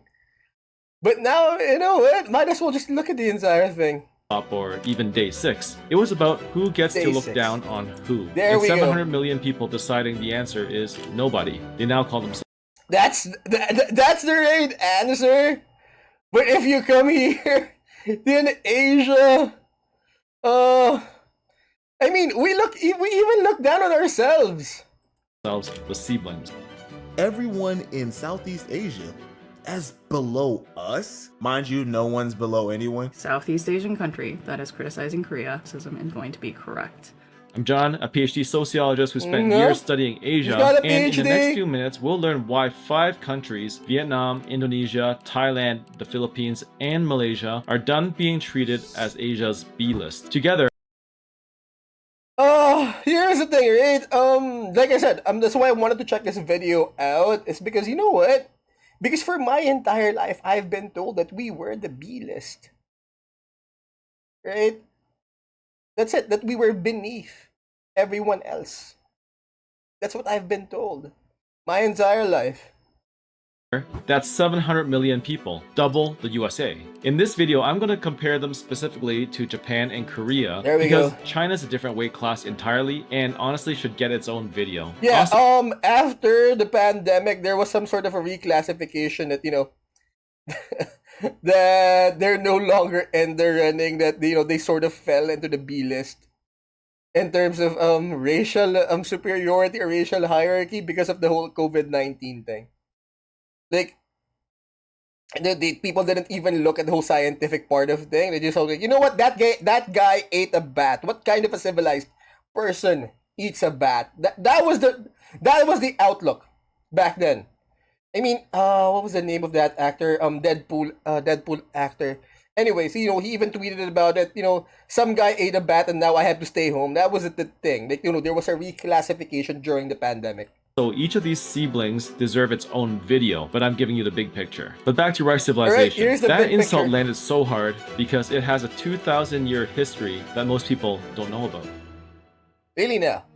Let's check out our history from an Oxford professor. The Peking For about Order. 2,000 No, years, sorry. East That Asia was the ran Peking Order. on a hierarchy with China at the top. Your rank depended on how close you were to the Chinese emperor and how much respect you showed. Korea was the closest to China, the favorite, most Tributary state. respectful, closest in culture, and Ergo the wars. China rewarded that with trade deals and military protection. Japan sat off to the side, close enough to trade with China and copy its culture, but far enough to never fully bow to it. And whenever a Be in Chinese the sphere of influence. dynasty got weak, Japan played pirate. It was always an awkward fit. 海賊王になるのは Southeast Asia was on the outer edge. Old kingdoms like Siam and Majapahit sent gifts to China, but only when it suited them, just enough to keep the trade routes open. The system reached them, but it never owned them. So let's call it the pecking order. The Peking Order.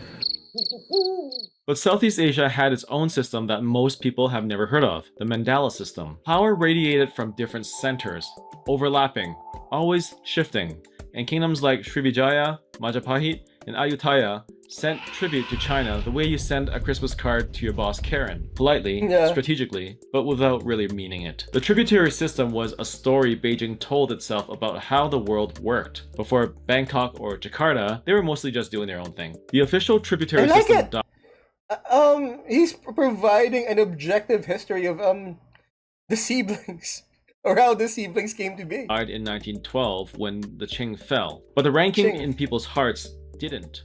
Japan rebuilt first in the There we 1950s go. and 60s and became the world's second largest economy. Korea followed in the 70s and 80s and got the moniker the Miracle of the Han River. Taiwan, Hong Kong, and Singapore joined Korea to form the Four Asian Tigers boy band. Meanwhile, There we go. There we East go. Asia stayed in the cheap labor tier. Same old I remember checking out this cheap labor tier that it was like during the 80s. It was a time of a great economic upheaval that everyone else was borrowing.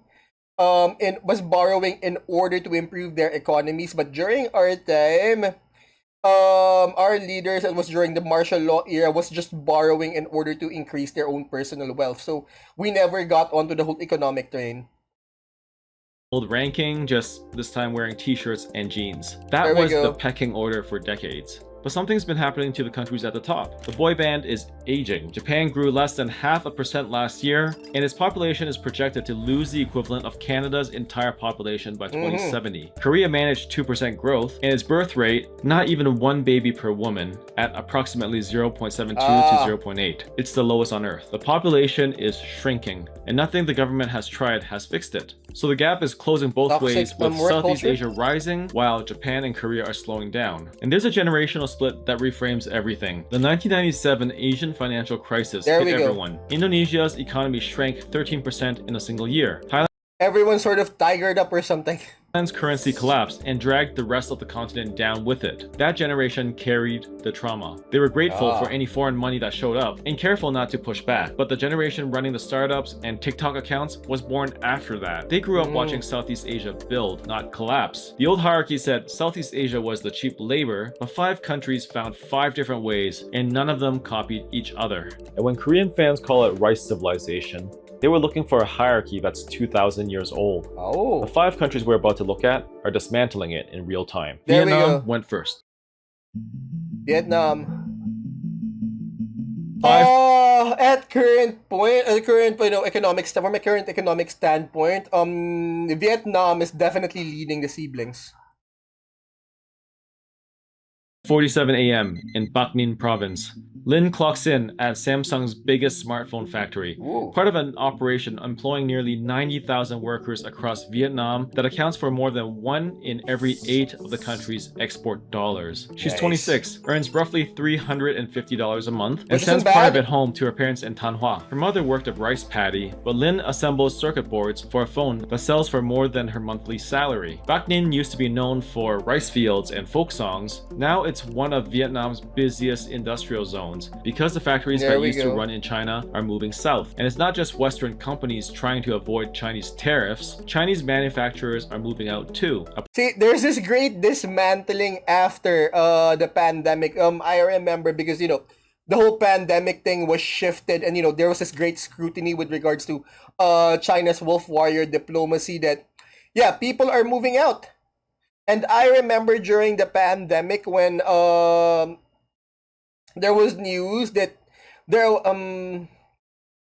when the people realized it was, what was the name? It was the same vaccine. I forgot the name of the vaccine that I got.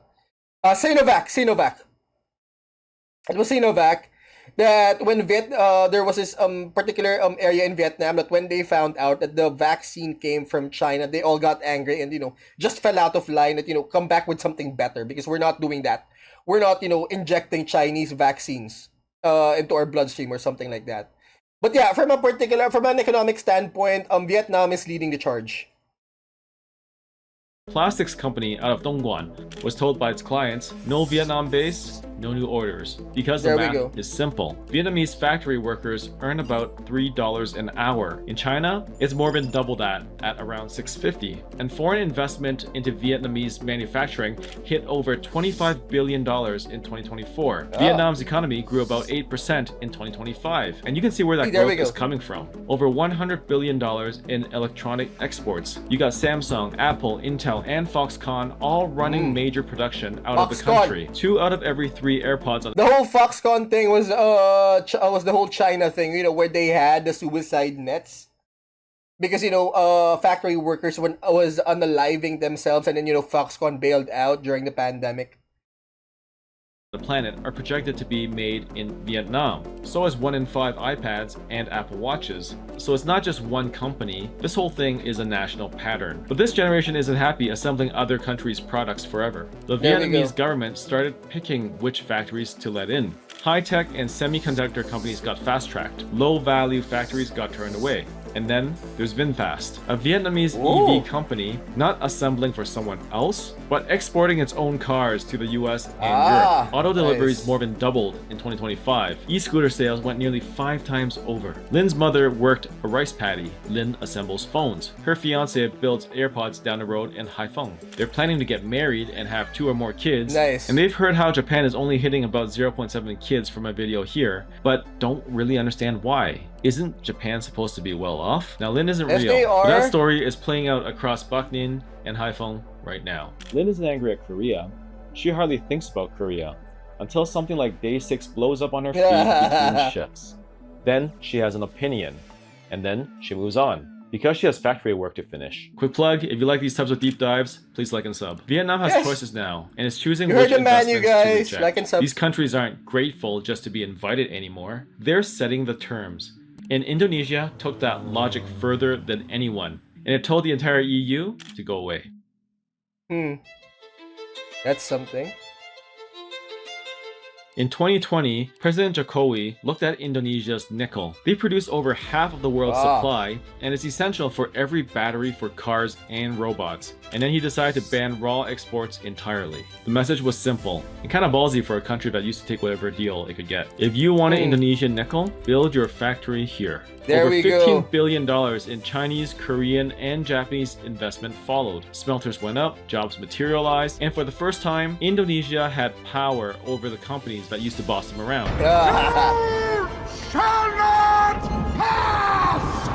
Because back then the pattern was natural resources and labor. That was all the siblings could provide. But now we're dictating terms. Build your factory, because why give the jobs to someone else? Why transport the jobs all the way to China? We have labor here. We can provide labor here. Not only can we provide the natural resources, but we also have labor. So build the factories here. The EU threw a tantrum and took Indonesia to the World Trade Organization. A panel ruled against Indonesia, and Indonesia's response was basically, we don't care. I'm here to tell you right now. Yeah. We don't care. Let me tell you We don't care. Before the ban, Indonesia earned about $1 billion a year from nickel. After it, nearly $21 billion. The government is now applying the same logic to bauxite, copper, and over 20 So basically, other commodities. it's taking But nickel is only- control of its own natural resources, because due to our colonial past, that was it. We provide natural resources and labor, and of course, benefits and, well, the profits was all about our colonial overlords, whoever that may be. half the story, Indonesia has nearly 290 million people. It's the 4th biggest country on Earth. The median age is just 31, and more than 2/3 of the country is old enough to work. There we Korea go. built its entire economic miracle with about 40 million. Indonesia has nearly 8 times that. And the digital economy is where the population actually spends its time and money. GoTo, a merger of 2 huge Indonesian companies, Nice. became Southeast Asia's first super app. Rides, payments, food delivery, and online shopping, all in one app. Think of it like WeChat in China. Over half of Indonesian online shoppers have bought through live streams, and they convert at roughly 3 times the rate of normal online shopping. But the real audience play is actually esports. MPL Indonesia, the Mobile League's Pro League, hold over 113 million hours watched in season Nice. 15. That makes it the most watched domestic esports league on Earth. I'm not talking just mobile, it's all of esports. An Indonesian All of audience watching an esports. Indonesian league built on the game that Southeast Asia made its own. So the resource play got international attention, but Thailand wasn't betting on factories or minerals, it was betting on something weirder: surgery, ghosts, and pad thai. Pad Thai. So basically, tourism and, well, medical tourism. When I was in Malaysia, when I was in Kuala Lumpur, I honestly can't remember. Was it KL? No, Jakarta. I honestly can't remember, right? But the thing is, when I was in KL, the tour guide was so proud that Malaysia was becoming known for its medical tourism. So, and not not plastic surgery, but actual life-saving surgery. I'm not really sure how to distinguish it in a sense that, not for aesthetic surgery, but for, for actual life-saving or life-altering surgery. Not just the aesthetic ones or something. Thailand has always been the destination. Backpackers, beach towns, temple circuits. I had my honeymoon there almost 2 decades ago. It got 33 million international visitors in 2025, Nice. more than any other country in Southeast Asia. That part isn't news. But a growing chunk of those visitors didn't come for the beach. They came for surgery. Over 1 million. That's something Thailand is new. one of the world's top medical tourism destinations. Bumrungrad International Hospital in Bangkok is the largest private hospital in Southeast Asia, treating patients from over 190 countries. A heart That's valve something. replacement that costs 150 grand in the US runs 25 grand in Bangkok. And they're Oh. comparable in terms of equipment and skilled doctors. So Japanese retirees, Korean executives, and American families fly to Thailand for procedures their own healthcare systems price them out of. And then they chill at the beach after. Yeah.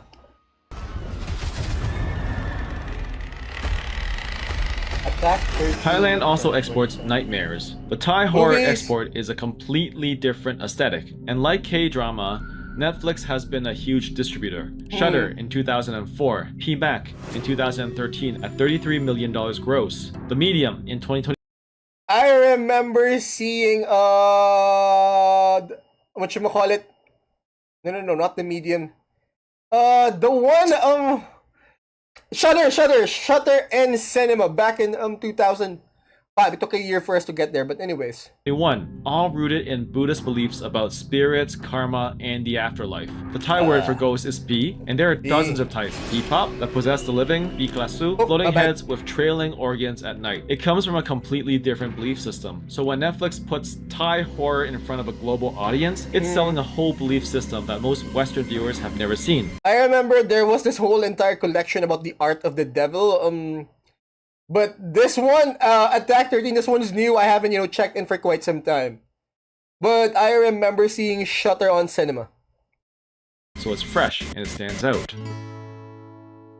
And then there's food. In 2002, 20 years before Korea started pushing Korean food worldwide, the Thai government launched Global Thai. The pitch? Put a Thai restaurant in every major city on earth. It worked. Yeah. There are almost 7,000 Thai restaurants in the US alone, built from a Thai-American diaspora of just 300,000 people. That's one of the highest cuisine to population ratios of any ethnic food in America. And Thai cuisine beat K-drama to the punch. Pad Thai and green curry had a 20-year head start. And the Thai Yeah. government isn't hiding the playbook. They're spending over 5 billion baht on culture. They built a new agency for that. And their One Family, One Soft Power program aims to train 20 million Thais by 2027. They studied the I mean, soft power approach. They built a cultural agency for the entire thing. Well, definitely quite different from China's approach of, the whole wolf warrior diplomacy, which is, well, act like a dick because we have money. Korean playbook, and then they wrote their own. But the next country we're looking at didn't need a playbook because its soft power has my been running bad. for over My bad. There we go. a century. Philippines, we're back here.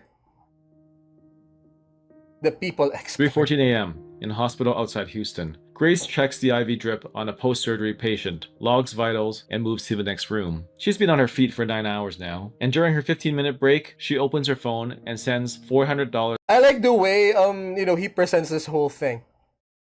home to Leyte, her mother's And it's really quite sad that, compared to, our siblings, we're still reliant on our people export. medication, her niece's school fees, and a little extra for the house they're rebuilding after the last typhoon. Grace is one of roughly 130,000 Filipino nurses working in American hospitals, and Filipinos make up 4% of the US nursing workforce while There we being go. 1% of the population. Like Lynn, Grace isn't real, but that ratio is essential, underpaid, and everywhere. The Philippines is one of the only countries with an entire government department dedicated to sending its own citizens overseas. It's called the DMW, Department Essential. Essential, not special. That's the whole thing. of migrant workers. And they have over 2 million deployed in 2023 alone. Nurses in America, domestic helpers in Hong Kong, construction workers in the Gulf, and seafarers. 1 in 4 of the world's merchant mariners is Filipino. Yeah. Roughly 470,000 people crewing tankers and container ships across every ocean. 90% of global trade I find it a bit sad that, our number one export is still people.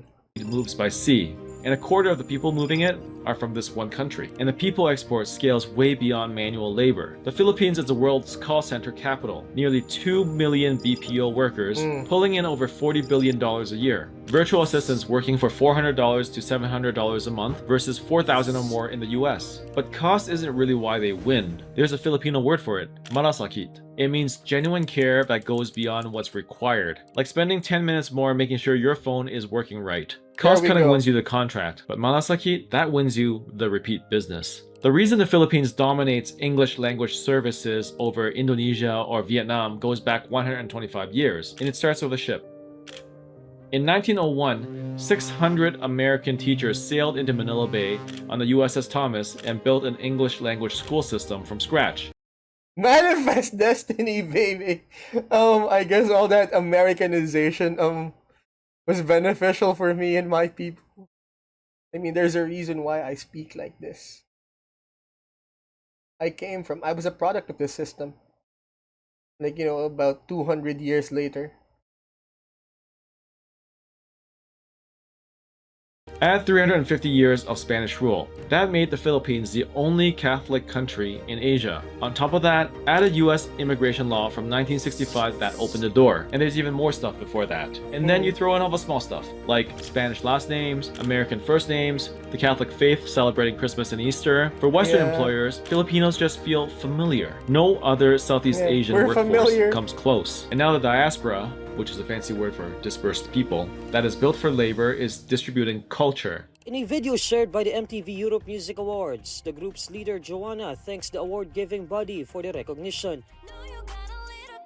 Beanie won MTV EMA Best Asia Act, the first Filipino group to take the award. And they also took Break2Do's International Breakthrough Artist over Chappelle Roan and Benson Boone. SB19 beat Stray Kids and TXT for Break2Do's international male group. And then you throw in Filipino Americans like Joe Coy with 5 and counting Netflix specials. The machine pushing them wasn't a sole agency. It was Filipino communities in LA, Dubai, Toronto, and Sao Paulo. 10 million people already in every major city on Earth, averaging close to 4 hours a day on social media, which is among the highest in the world. So Korea built its pop culture industry from the government down. The Philippines is doing the opposite, from the ground up, powered by diaspora. The Philippines doesn't export products, it exports people. And every one of those 130,000 nurses working American hospital floors is one fewer back home. So Vietnamese factories, Indonesian nickel, Thai hospitals, and Filipino nurses. Every country so far has a face. Malaysia has everyone else's. Wait, what do you mean has everyone else's? The switchboard.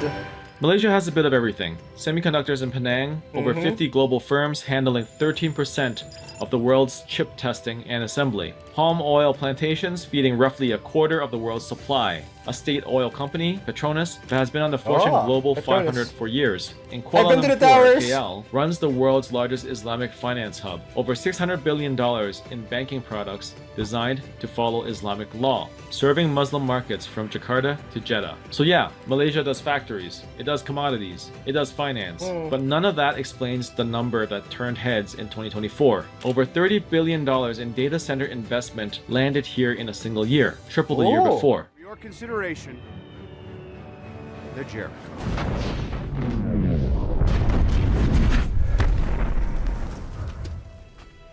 And the reason comes down to 3 things none of the other countries in the same video can offer at the same time. 1. English works here. Malaysia is one of the few countries in Southeast Asia where English...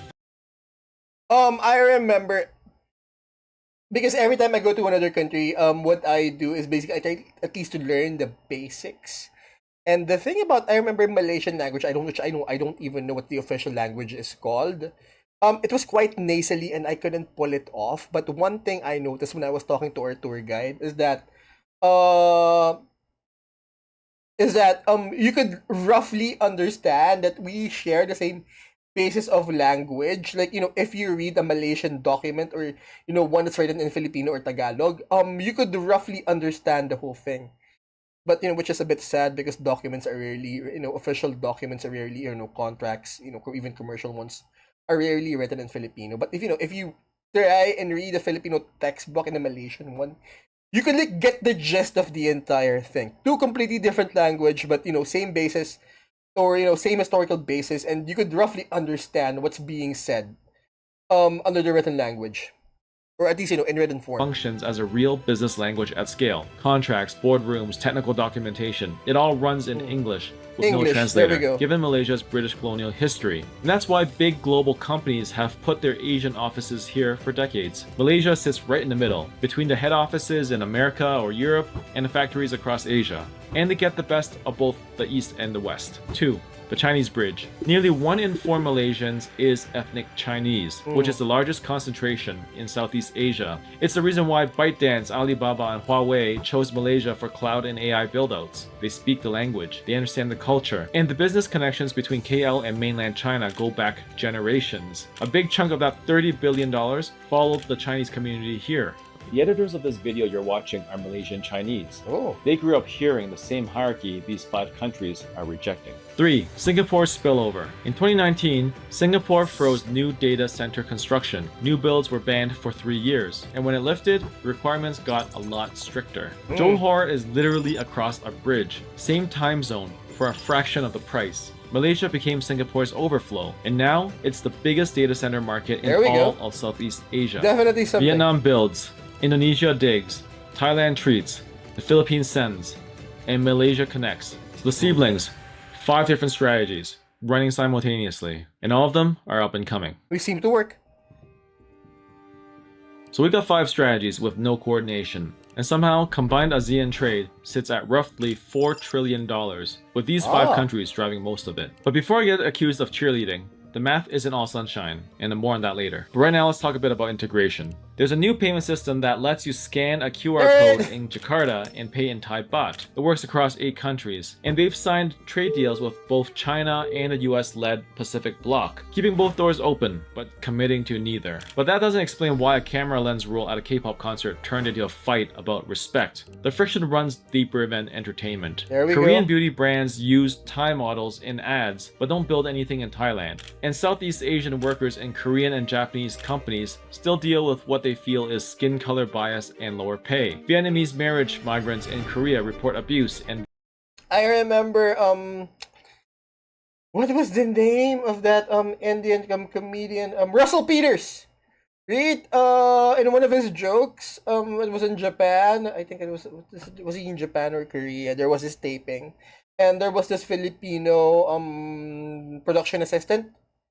And when they were done taping, Russell Peters could feel from like the Japanese director that he didn't like the Filipino production assistant, and Russell Peters asked him about how come there's this tension, how come you don't like her, and the Japanese person simply just pointed at the top of his hand, basically denoting the skin. So, I guess, they don't like, the Filipino, the Japanese director doesn't like the Filipino, production assistant because, well, she was Filipino, or she's Filipino. Visa dependency. Take Samsung, the company employing nearly 90,000 Vietnamese workers. Reports of toxic chemical exposure at Samsung's Vietnamese factories have drawn scrutiny, and the relationship between it's not all sunshine and rainbows, but yeah. Korean management culture and local labor expectations remains a friction point. And the generational break tells the story best through what people say online. The older generation still talks about catching up to Japan and Korea. The mid-career crowd is more practical. You look for deals where their parents used to say, thank you. And then you scroll through the youngest voices and the framing disappears completely. The idea of measuring Southeast Asia against Korea at all strikes them as genuinely confusing. Just look at X or Threads for yourself. The Mandela system matters. Like, they don't feel, I guess the younger ones don't feel like, we have to measure up. Your Gangnam face doesn't make you honorable credit, shows how your mindset is. Yeah. It just dawned on me, like, our doctor here is basically, comparing the modern Korean mindset to the Mandala system. This is amazing. He's great. He's amazing. It just dawned on me. I'm so sorry. Here. Southeast Asia was never truly subordinate in their own worldview. That self-image never fully disappeared, and the pecking order of Asia means nothing to a generation that never felt it. I don't even know what to say about this. Or like higher up there, and then Southeast Asians are like. There we go. Because we've been lower. told my entire life. We've been told that there are people that are superior to us. Talk about an important nuance about Japan. Japan committed atrocious war crimes in Southeast Asia during World War II, but the anger against Korea feels different. Japan did terrible things in the past, and outrage flares up once in a while when disagreements arise, but Korea is the establishment doing the gatekeeping right now, and that's what people feel every day. So on Southeast Asian social media, according to media reports, posts that criticize Korean pop culture get 10 to 20 times more engagement than posts praising it. And the tone isn't only hate, it's disappointment from the people who love Hanryu, realize the respect went only one way, and the siblings haven't fully caught up. I guess that's the reason why we haven't heard much of the BTS army recently, because ever since when this whole thing blew up, people sort of realized that Koreans look down on us in general. Yet. Thailand's entire medical tourism industry generates roughly $5 to $6 billion. The broader Korean wave entertainment industry generates over double that at $12 billion. So the gap is real. And the region isn't all rising equally. Cambodia, Laos, and Myanmar pull the average down. What's coming up with AI and automation could wipe out half of the factory and call center jobs across Southeast Asia. Debt and automation, those are rich country problems. And the fact that Southeast Asia is dealing with them now means they've arrived. Every country in this video has been colonized, sanctioned, couped, looted, or all of the above. There we go. The Philippines got 350 years of it. Indonesia got a dictator for 32. Thailand has had at least a dozen successful military coups since 1932, more than any other country in the world. Vietnam was cut off from the world until the 90s, and Malaysia lost $4.5 billion to its own government. And there's real danger on the horizon, with all their total fertility rates falling below replacement. None of them started from zero, they started from below it, and they're building anyway. So when Korean fans call the siblings rice civilization, the region pushed back with receipts. It didn't just wake up. Day 6 KL was just when everyone else noticed. For 2,000 years, the tributary system said power flows from one center. Southeast Asia never fully bought it, and the generation that clapped back at rice civilization, they're not asking for a seat at the old table. They're building their own. 700 million people, proving what the Mandela system always assumed, that power doesn't flow in one direction, it radiates. If you like this video, yes, like we this did. One. And if you made it this far, don't forget to like and sub. You heard the man, you guys. Like it if you do. Subscribe. We're your siblings. Bye. Wait, what's next? What is next?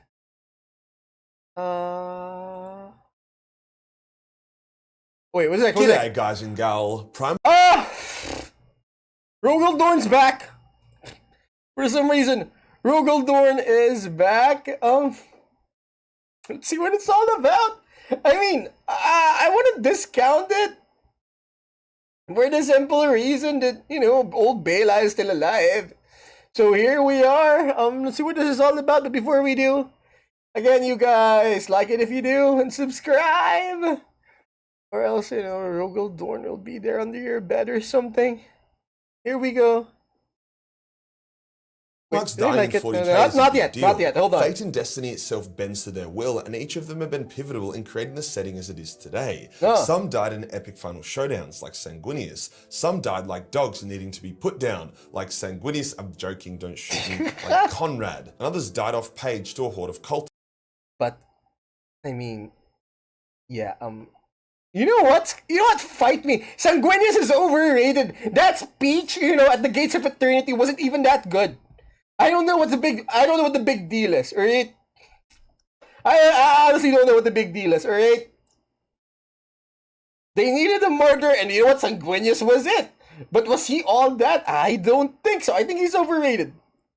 just like some chump like Rogal Dorn. That's right, it wasn't even Space Marines that allegedly killed Rogal. However, with GW being aware of how much money Primarch models can make them, they have softened some of the lore surrounding the Praetorians' demise, so much so that it may even be possible for a future return of the Lord of the 5th Legion. So I thought it'd be interesting to dive into the lore today and highlight all the clues that could indicate if Rogal Dorn is actually dead or alive in the current setting. Before we get started, exciting news guys and gal, as I'm so fucking happy to continue the launch of the Praetorian. This is a model I've been cooking for months and I want to get it as close to perfect as possible. As this is a special launch, this model will only be available for 2 weeks before it's gone. As you guys have seen, I don't bring back these limited models often, and when I do, it's often ages down the track. The idea of this model was, what if our stubborn Fortress Lord returned in the current setting? Which piece of his father's war gear would he return with? What style of armor would he choose? What pieces of his old aesthetic would he carry over, and what pieces would be new? We decided to give him his father's power claw to replace his missing hand, as that just seems like an absolute no-brainer. Likewise, his pose is similar to that of the Big E model. I envision him as the true avenging son returning, the fortitude of the Praetorian with the rage of the Templar, which his armor represents. We also threw in a helmet variant, as I know not everyone likes painting faces, however I do hope you at least take a stab at those mutton chops. I could talk about the model for ages. Wait, I just drew some mutton chops recently. 3 scales: the tabletop scale for all your wargaming needs, the art scale for those who want bigger details to paint with and even submit into competitions, and the Titanic scale for those that want a larger than life model ready to flex on people with. Link is below, don't miss out. Today we'll go over the alleged death of Dorn, as well as the clues that hint towards him potentially being alive.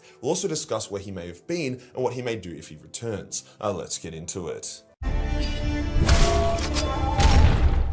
GW is constantly retconning old lore, as occasionally they would write themselves into a corner back when deciding if Dorn was alive or dead, as this bit of a side note ended up becoming a multi-million-dollar decision. Original lore was that Dorn was dead. See, GW really wanked itself over its grimdark vibe, sometimes too much, as there are some scenes in the lore that are just plain retarded, i.e. Grey Knight slaughtering faithful sisters of battle and bathing in their blood as some kind of anti-Core Knight shield. Jesus Christ.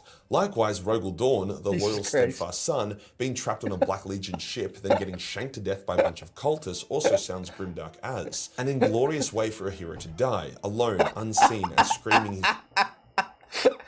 Bathing in the blood of battle sisters. Jesus Christ. I don't know, something funny. But you know, for the Emperor, I like it. Okay, let's keep on going. Rage into the dark. If Dorn does die like this, it's by far the most meaningless and unepic death out of all the Primarchs. Even more so than Conrad's, because at least Conrad aura farmed before he died, and his death was more of a suicide than anything else. So over time, GW has softened the wording on Rogal Dorn's death. Initially, his mutilated body was found when his warriors arrived to try help him. However, new lore states that only his hand was found, and it is now the most sacred relic of the Imperial Fists. There has been absolutely no trace found of the rest of his body, which is pretty unusual. If Rogal was slain by a group of cultists, you can bet your ass they would have So he's gonna come back with a power hand. Okay, got it. Sliced up his body, and there would be hundreds of dudes running around with bits and pieces of Dorn and his armor as trophies. It's literally what happened with Ferris after all. Now, instead of just going down a conspiracy theory rabbit hole, here's the timeline of the lore about Dorn's alleged death. In 2011, GW stated that Dorn was dead, and his body was found by his chief librarian, who brought his body back to the Phalanx, in somewhat of a mirror of the Emperor's own death and discovery by Dorn. However, I assume that lore writer got shot or something, because the very next year, in 2012's 6th edition, the lore states Dorn's hand was found, and Dorn is missing without a trace. However, to make things even more confusing, in 2012, the lore regarding Conrad seeing Dorn's future of him getting murdered alone in the dark by 100 knives is unveiled. However, Conrad is about as reliable as a Greek mechanic, and his visions are subjective, and we know fate is not set in stone. In the 2019 Imperial Fist Codex supplement, the lore further affirms Dorn is missing, with some of his sons even believing Dorn is out there somewhere fighting the good fight. However, again, that same year we got Conrad's book coming out, which again references his vision of Dorn's death. Any further references say the same thing. Dorn is missing, his hand is a relic, no one actually knows where he is. We don't even get the cheeky shit from Magnus, who insinuates he knows where he is, like he did with Lehman. Another spanner in the works is that when Vulcan appeared and helped the Imperium during the War of the Beast, he told the Imperial Fist chapter master that his father would be proud of him, and that he would speak to Dorn about him when he next met with him. Now, all the lore from the War of the Beast is kind of whack, but it is still technically canon. And this can mean one of two things. Either A, when Vulcan dies and respawns, he spends a brief amount of time in the warp, where he could even yeah, I mean, that's right. I mean, that particular, I'll tell you all about, I'll tell you how proud your father is or something, or, that your father should be proud of you. It could mean in the afterlife, in the warp, not just, in actual, real life.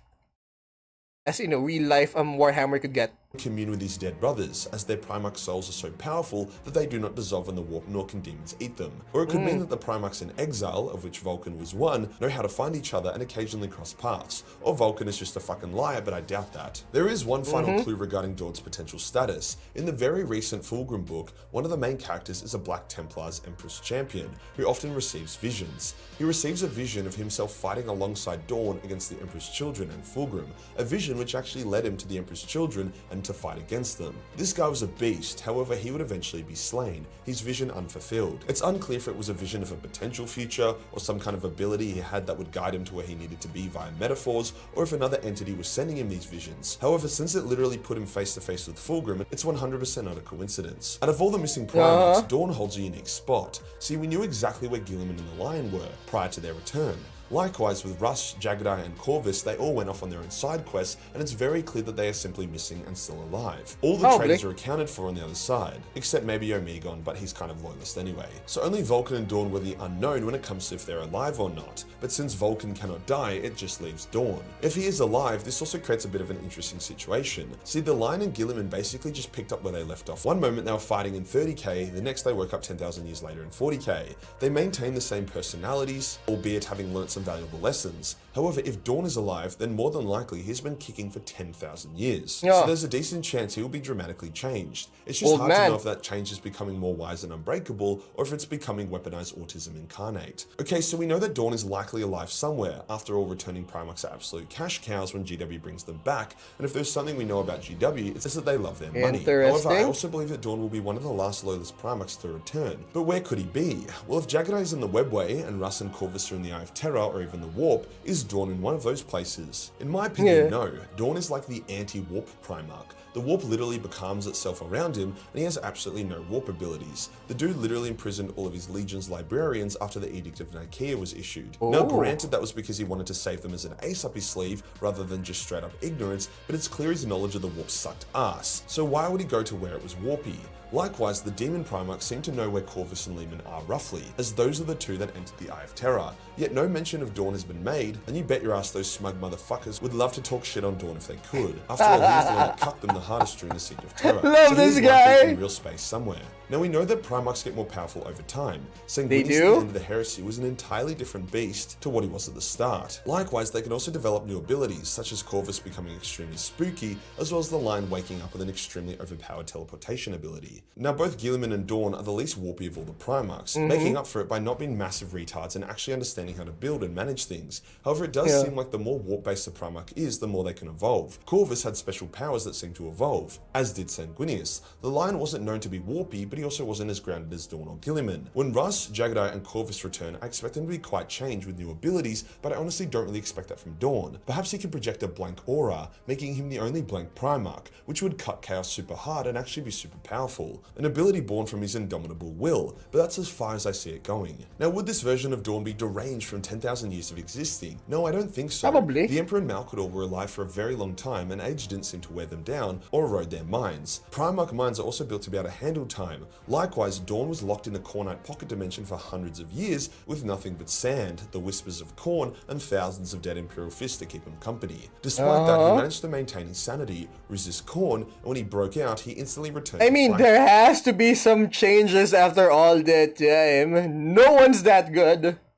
So the dude knows how to handle a bit of downtime. A return to Dorn would likely be an amalgamation of various aspects of the Imperial Fists. At the core, he would be the stoic, unbreakable bulwark on which the galaxy breaks, but he would also have that frenzy and desire for battle that the Templars have. I do also think Dorn would have developed the flexibility and versatility of the Crimson Fists as well. Overall, I'm expecting a well-rounded, seasoned warrior who is forever an unbreakable wall. I hope so. One also learned that a wall flexing under pressure is even more unbreakable than one that refuses to move until it cracks. I feel like that was a good metaphor, but I'm also like 3 white monsters deep, so it could have been the most autistic shit ever. If you enjoyed the video and you want to support the channel, pick up the Praetorian. You heard the man, you guys. For less than 2 weeks. Hit the subscribe button, hit the real subscribe button Heard the for more man. unbreakable content. Till then, score for more memes, and I'll see you in the next one.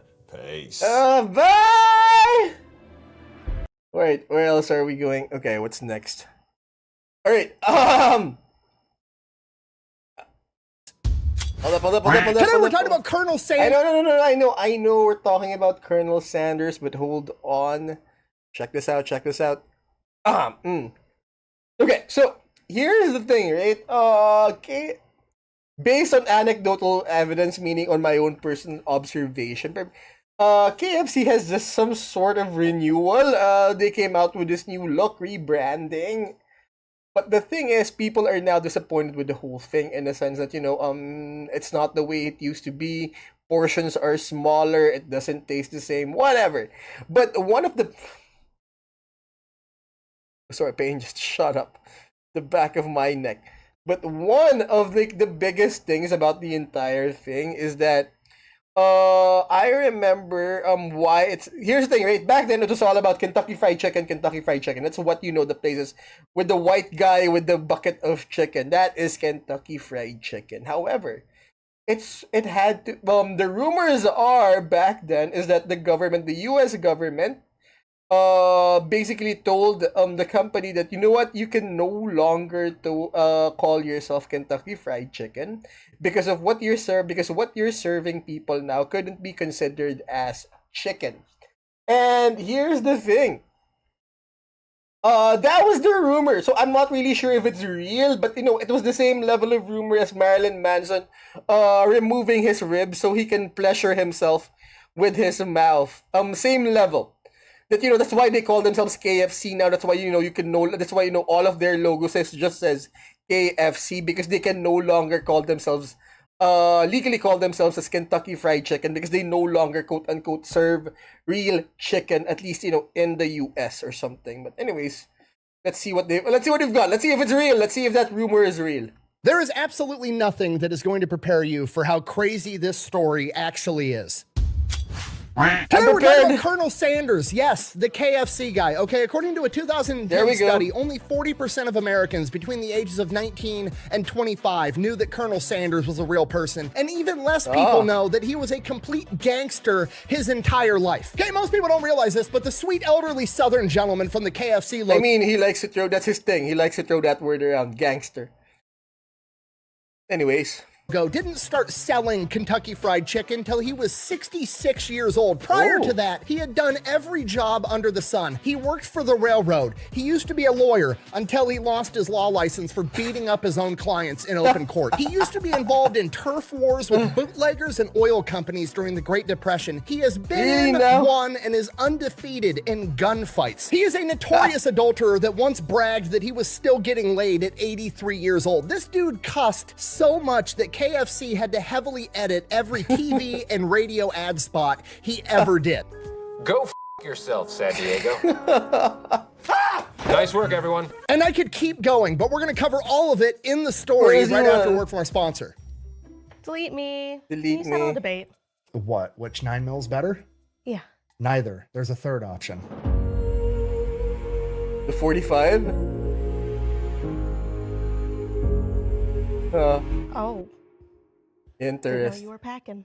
No respect for the classics. All right, here's the deal. Super simple, straightforward business model. You give them money, they turn around and make sure the data brokers on the internet aren't selling your personal information. What does that even mean? Okay, here's the entire internet and every free service on the planet inside of a nutshell. Okay, there's a saying, if you're not paying for the product, you are the product. What that means is pretty much anything on the internet that you use, that's a service, whether that be Google, Facebook, Instagram, Snapchat, all of it. Okay, it's all an app. So one of two things is happening. They're either going to feed you ads, and that's how that company makes money since their service is free, or they're going to collect your personal information, then turn around and sell it to data brokers on the internet, and then they're going to turn around and sell it to whoever buys it, and next thing you know, you're getting 17,000 robocalls every single day. And that's where Delete Me comes in. They will look through all the major data brokers and find the ones that are selling your personal information and submit opt-out requests on your behalf, and then they are legally obligated to comply. And then they'll continue to monitor these data brokers, and if they get your information again, Delete Me will submit an opt-out request again. Basically, you're paying Delete Me to get rid of all the downsides of all of the free stuff on the internet, which I think is absolutely worth it. If you want to check them out, I'll have a link and a discount code down below. Let's get back to the video. Our story begins on September 9th, 1890 in Henryville, Indiana, when a young Harlan Sanders is born on a farm. He is the oldest of 3 siblings. That's his name. Like pretty much every other story I've ever told of somebody that was born in the 18 or 1900s, he had a really rough childhood with a lot of manual labor. Just wasn't a good time all around. At the age of 5 years old, his father passes away and his mother has to step up and be the breadwinner for the whole family. So she's always gone working at a factory in town, and 5-year-old Harlan basically has to raise his younger siblings by himself. himself, literally starts cooking all the food for the family. Question is, was he a real colonel?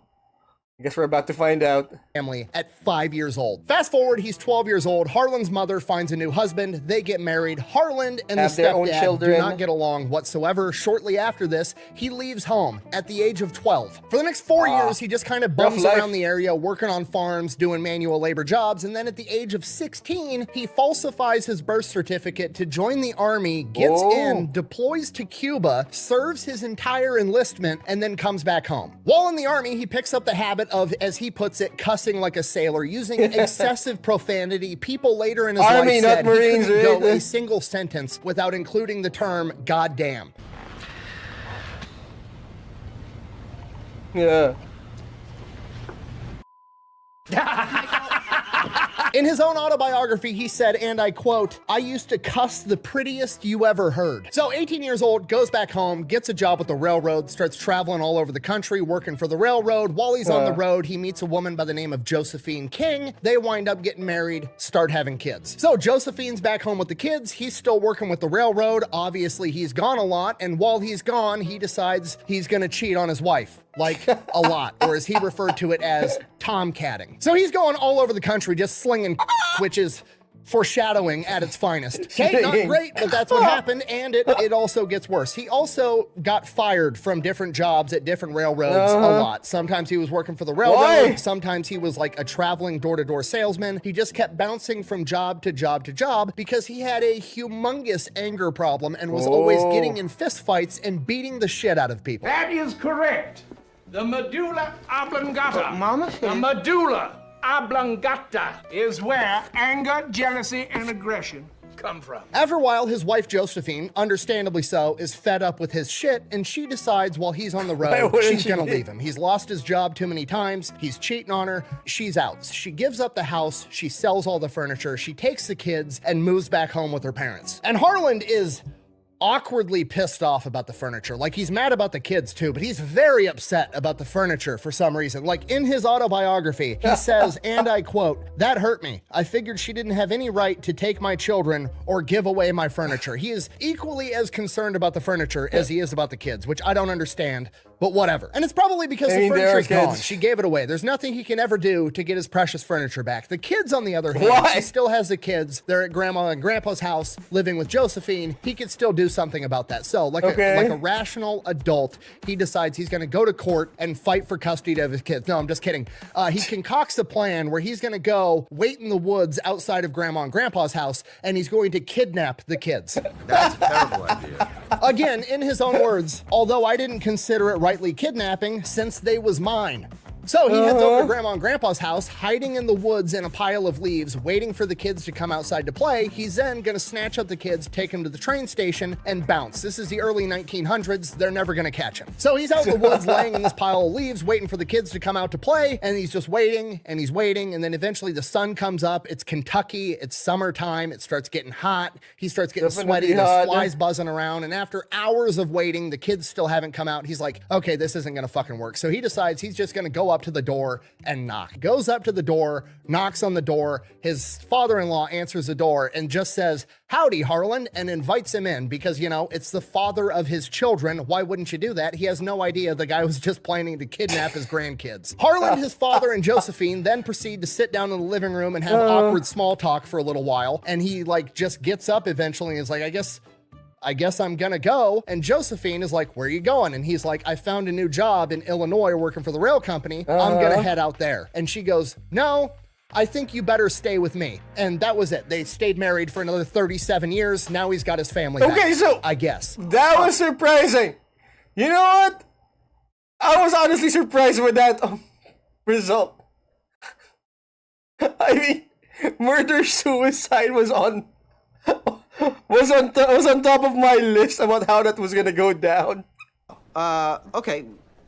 You had me going there for the first part. The second half kind of threw me. Absolutely zero life lessons learned, keeps cussing, keeps fighting, keeps cheating on his wife, goes back to working for the railroad. Eventually, he decides he wants to better himself, he wants to get a better career, make more money for his family, the whole 9 yards, so he starts studying to become a lawyer via correspondence, basically taking college classes. So mail through the order mail. college. Think of it as like antique version of online schooling. That's what he does. Winds up studying to become a lawyer through correspondence, passes the bar, and becomes a lawyer. Does that for a little while, has a pretty successful law career spooling up, and then one day, in open court, his temper gets the better of him. The medulla oblongata. We don't know the exact context of what happened, but every account of what happened has a chair involved. Some accounts say that his own client attacked him with a chair. Some accounts say it was the other way around and he beat the shit out of his client with a chair. Either way, he turned the open courtroom into a WWE match.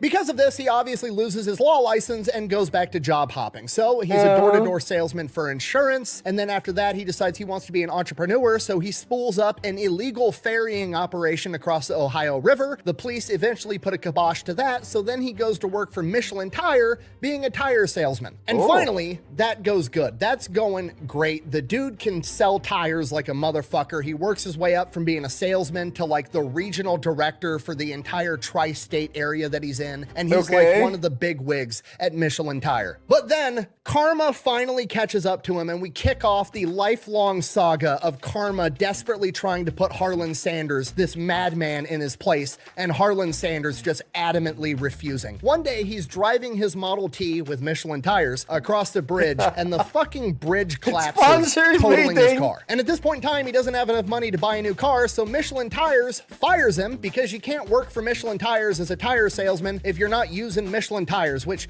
is kind of fucked up, but also like there's no Amish electricians, so I get it. Oh, right, because I'm Amish, so I wouldn't know anything about your 69 GTO Judge. 455 big block, Ram Air, 411 Posse, something like that. Weird, that thing must have fallen straight from space. Well, good luck with your future ride, spaceman. So he takes what money he does have and he starts acetylene lamp business. Gotta remember, this is like 1820s. Not everybody has electricity in their house with light bulbs, so people are using these little gas lamps to, you know, put on the table to be able to see at night. He starts a business making those. Very quickly, electricity becomes readily available, puts him out of business. Karma is just trying to shut this guy down. So he decides, all right, I'm gonna have to go to the next big town over. I'm gonna have to go get a job, don't have a car, I'm broke. So he hitchhikes to Louisville, Kentucky, and the first car to pick him up tells him his life story, and the guy's like, I actually own a gas station, and I'm looking for somebody to run it for me. You think you can do it? And Harlan Sanders is like, sure, why not? Why not? So he takes over this gas station, starts running it. Somewhere along the line, he comes up with the idea of like, hey, I could be more competitive and I could get all the business from all the truckers if I start selling food at my gas station. So he already likes cooking food, and that's what he does. He starts making food, selling it at his gas station, and then he gets all the trucker business as well. The gas station is outrageously successful. Karma kicks in again. The Great Depression happens, shuts this small gas station down, puts him out of business.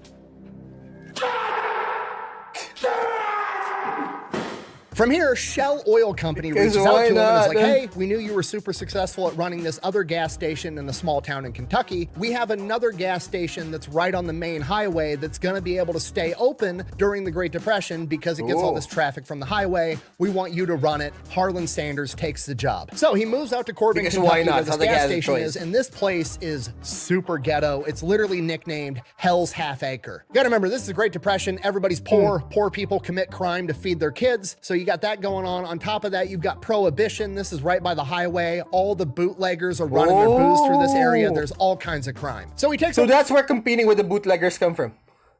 This gas station, starts selling gas, starts selling food, but he needs people to know that there's food around, so he starts putting up signs and everything saying like, hey, we're a gas station that also serves food. This is Kentucky in like 1930 whatever the fuck, and people just love shooting at signs, I guess, and it gets so bad that you can't even read the signs because there's so many bullet holes in them. So he comes up with an alternative idea of he goes to all of the farmers in like a 50-mile radius and pays them to be able to paint a big advertisement on the side of their barn because people aren't going to be shooting at a farmer's barn because they could hit somebody or hit an animal, or a farmer's going to come out with a shotgun and fucking shoot you back. And it's a brilliant idea, and it's working really, really good. And it starts cutting into the other rival gas station's business, and that gas station is owned by a guy by a name of Matt Stewart, and he's pissed off about it. So he goes around and starts painting over Harlan's barn signs. Harlan finds out about this, so like an adult with a cool, rational head, goes over to Stewart's gas station and very politely tells him to stop, or, and I quote, "I'll blow your fucking head off."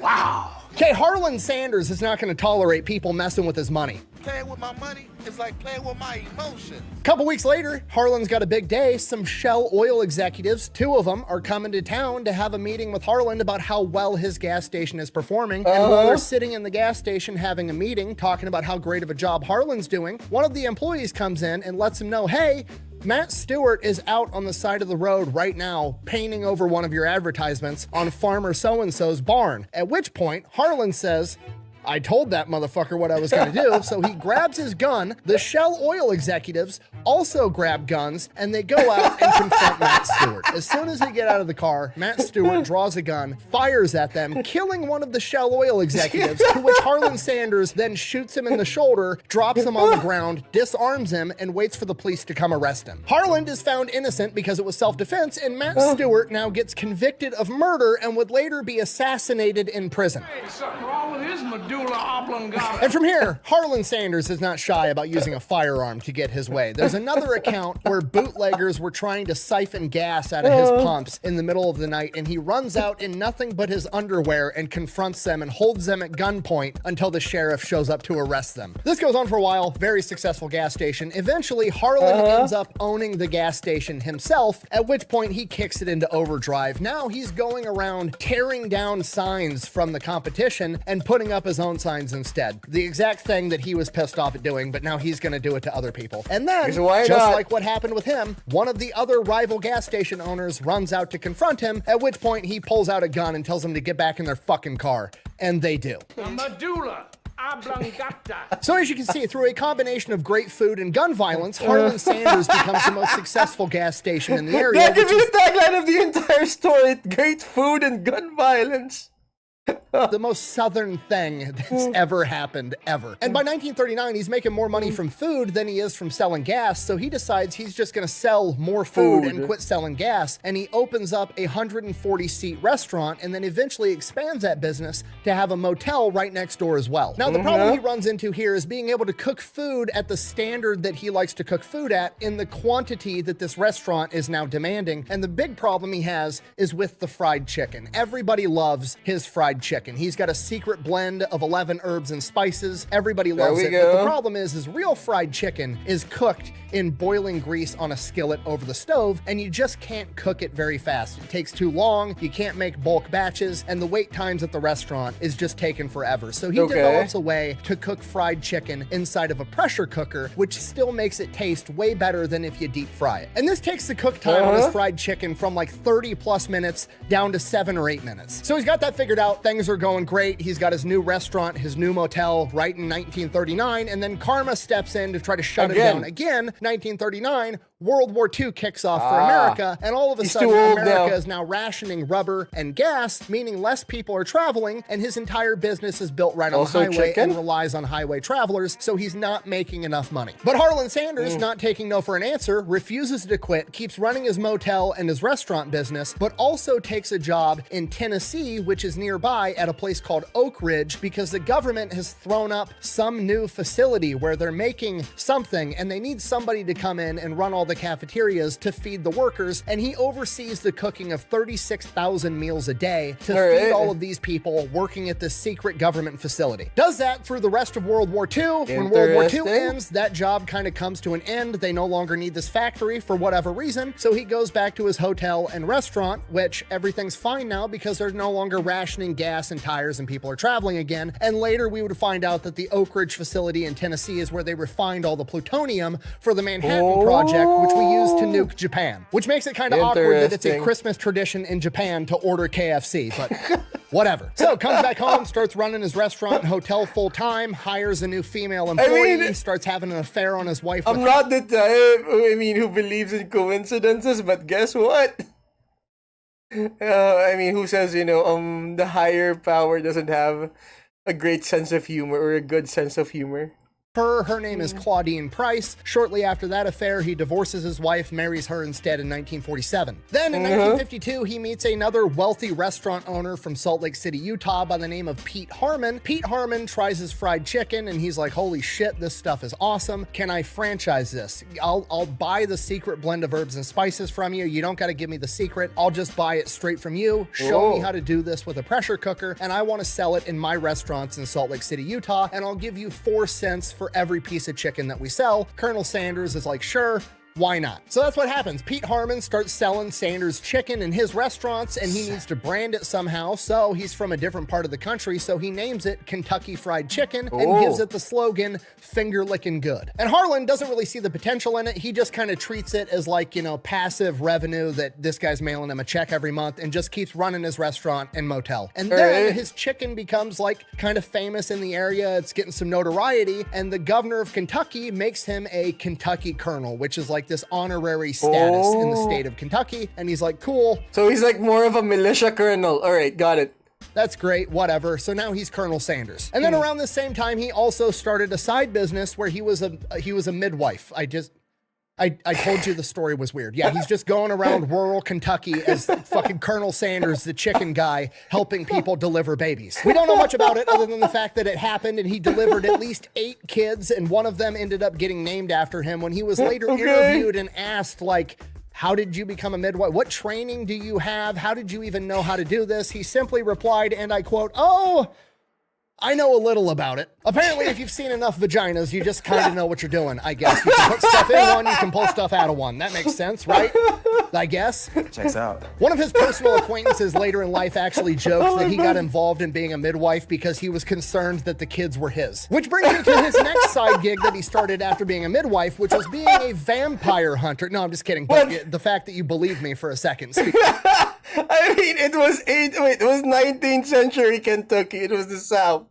Things, weirder things have happened. Because why not? Right? Hold on. Speaks volumes about this guy. Buh! Are you going to talk about his pet crow? Buh!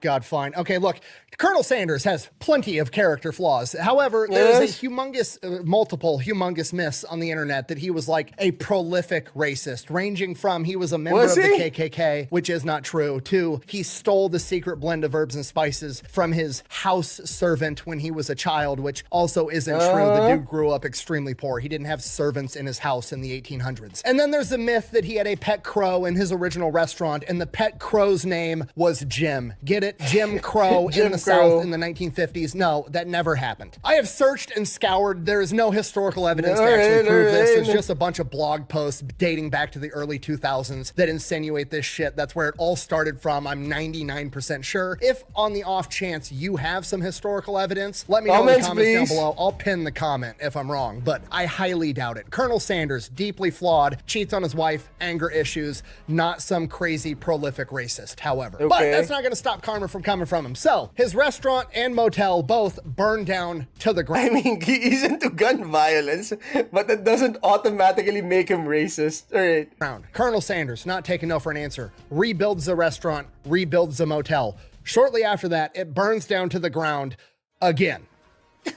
Colonel Sanders and karma are now in a shootout, so he rebuilds the business a second time, and then the government comes in and reroutes the highway and completely shuts him out. That's it, game over. He goes out of business. He is 65 years old, and his only income is his Social Security check, and that's just not enough. And Colonel Sanders is like, not taking no for an answer. So he takes his pressure cooker and his secret blend of herbs and spices, throws it in the trunk. Claudine hops in the car with him, and he just goes from town to failing restaurant, and is like, hey, Would you like to be a KFC franchise, a Kentucky Fried Chicken franchise? My chicken Because is why so not? good, it will save your failing restaurant. And for the next 5 years, at 65 years old through 70 years old, he travels the country getting people to franchise his chicken. Him and his wife are literally sleeping in their car, and he's 65 to 70 years old the entire time. But during that 5 years, they get 200 people. I can't even turn my head right now.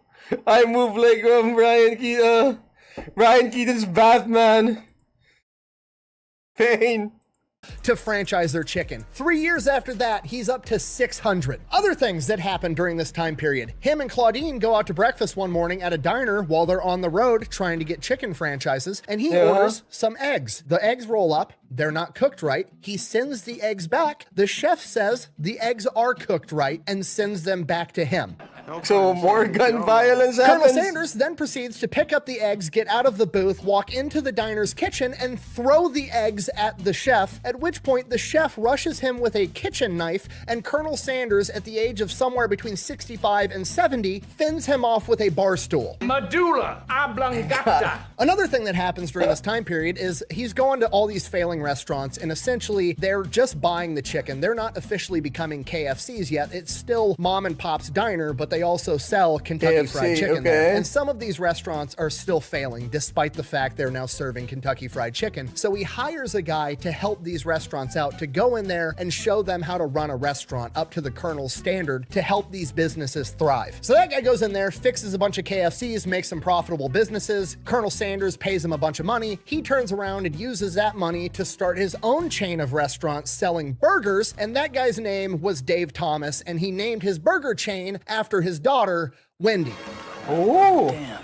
I told you it's a weird story, okay? You were warned. Now, this is also the same time period where he starts really leaning into the Colonel Sanders persona that we know today. He starts marketing himself as Colonel Sanders. People start calling him and knowing him as Colonel Sanders. This is when he started wearing the white suit that we all know today, because his kitchens and KFCs were so cleanly that you could work in the back of the kitchen and not get food product all over you. This is when he started dyeing his mustache and goatee all white and kind of like amping up the Southern accent and the Southern gentleman persona. Then the business model kind of shifts from just franchising the chicken itself and letting these random restaurants serve KFC to having a restaurant that was just what we know as today, a KFC, a place that just sells fried chicken. Keeps growing the company, has a ton of locations, and by 1964, he is 74 years old, and it's finally time for him to retire. People are wanting to buy the company. He doesn't want to sell the company because he knows they're going to fuck up the quality of his food. They're going to ruin it. He doesn't want to do it, but his family pressures him into it. He finally relents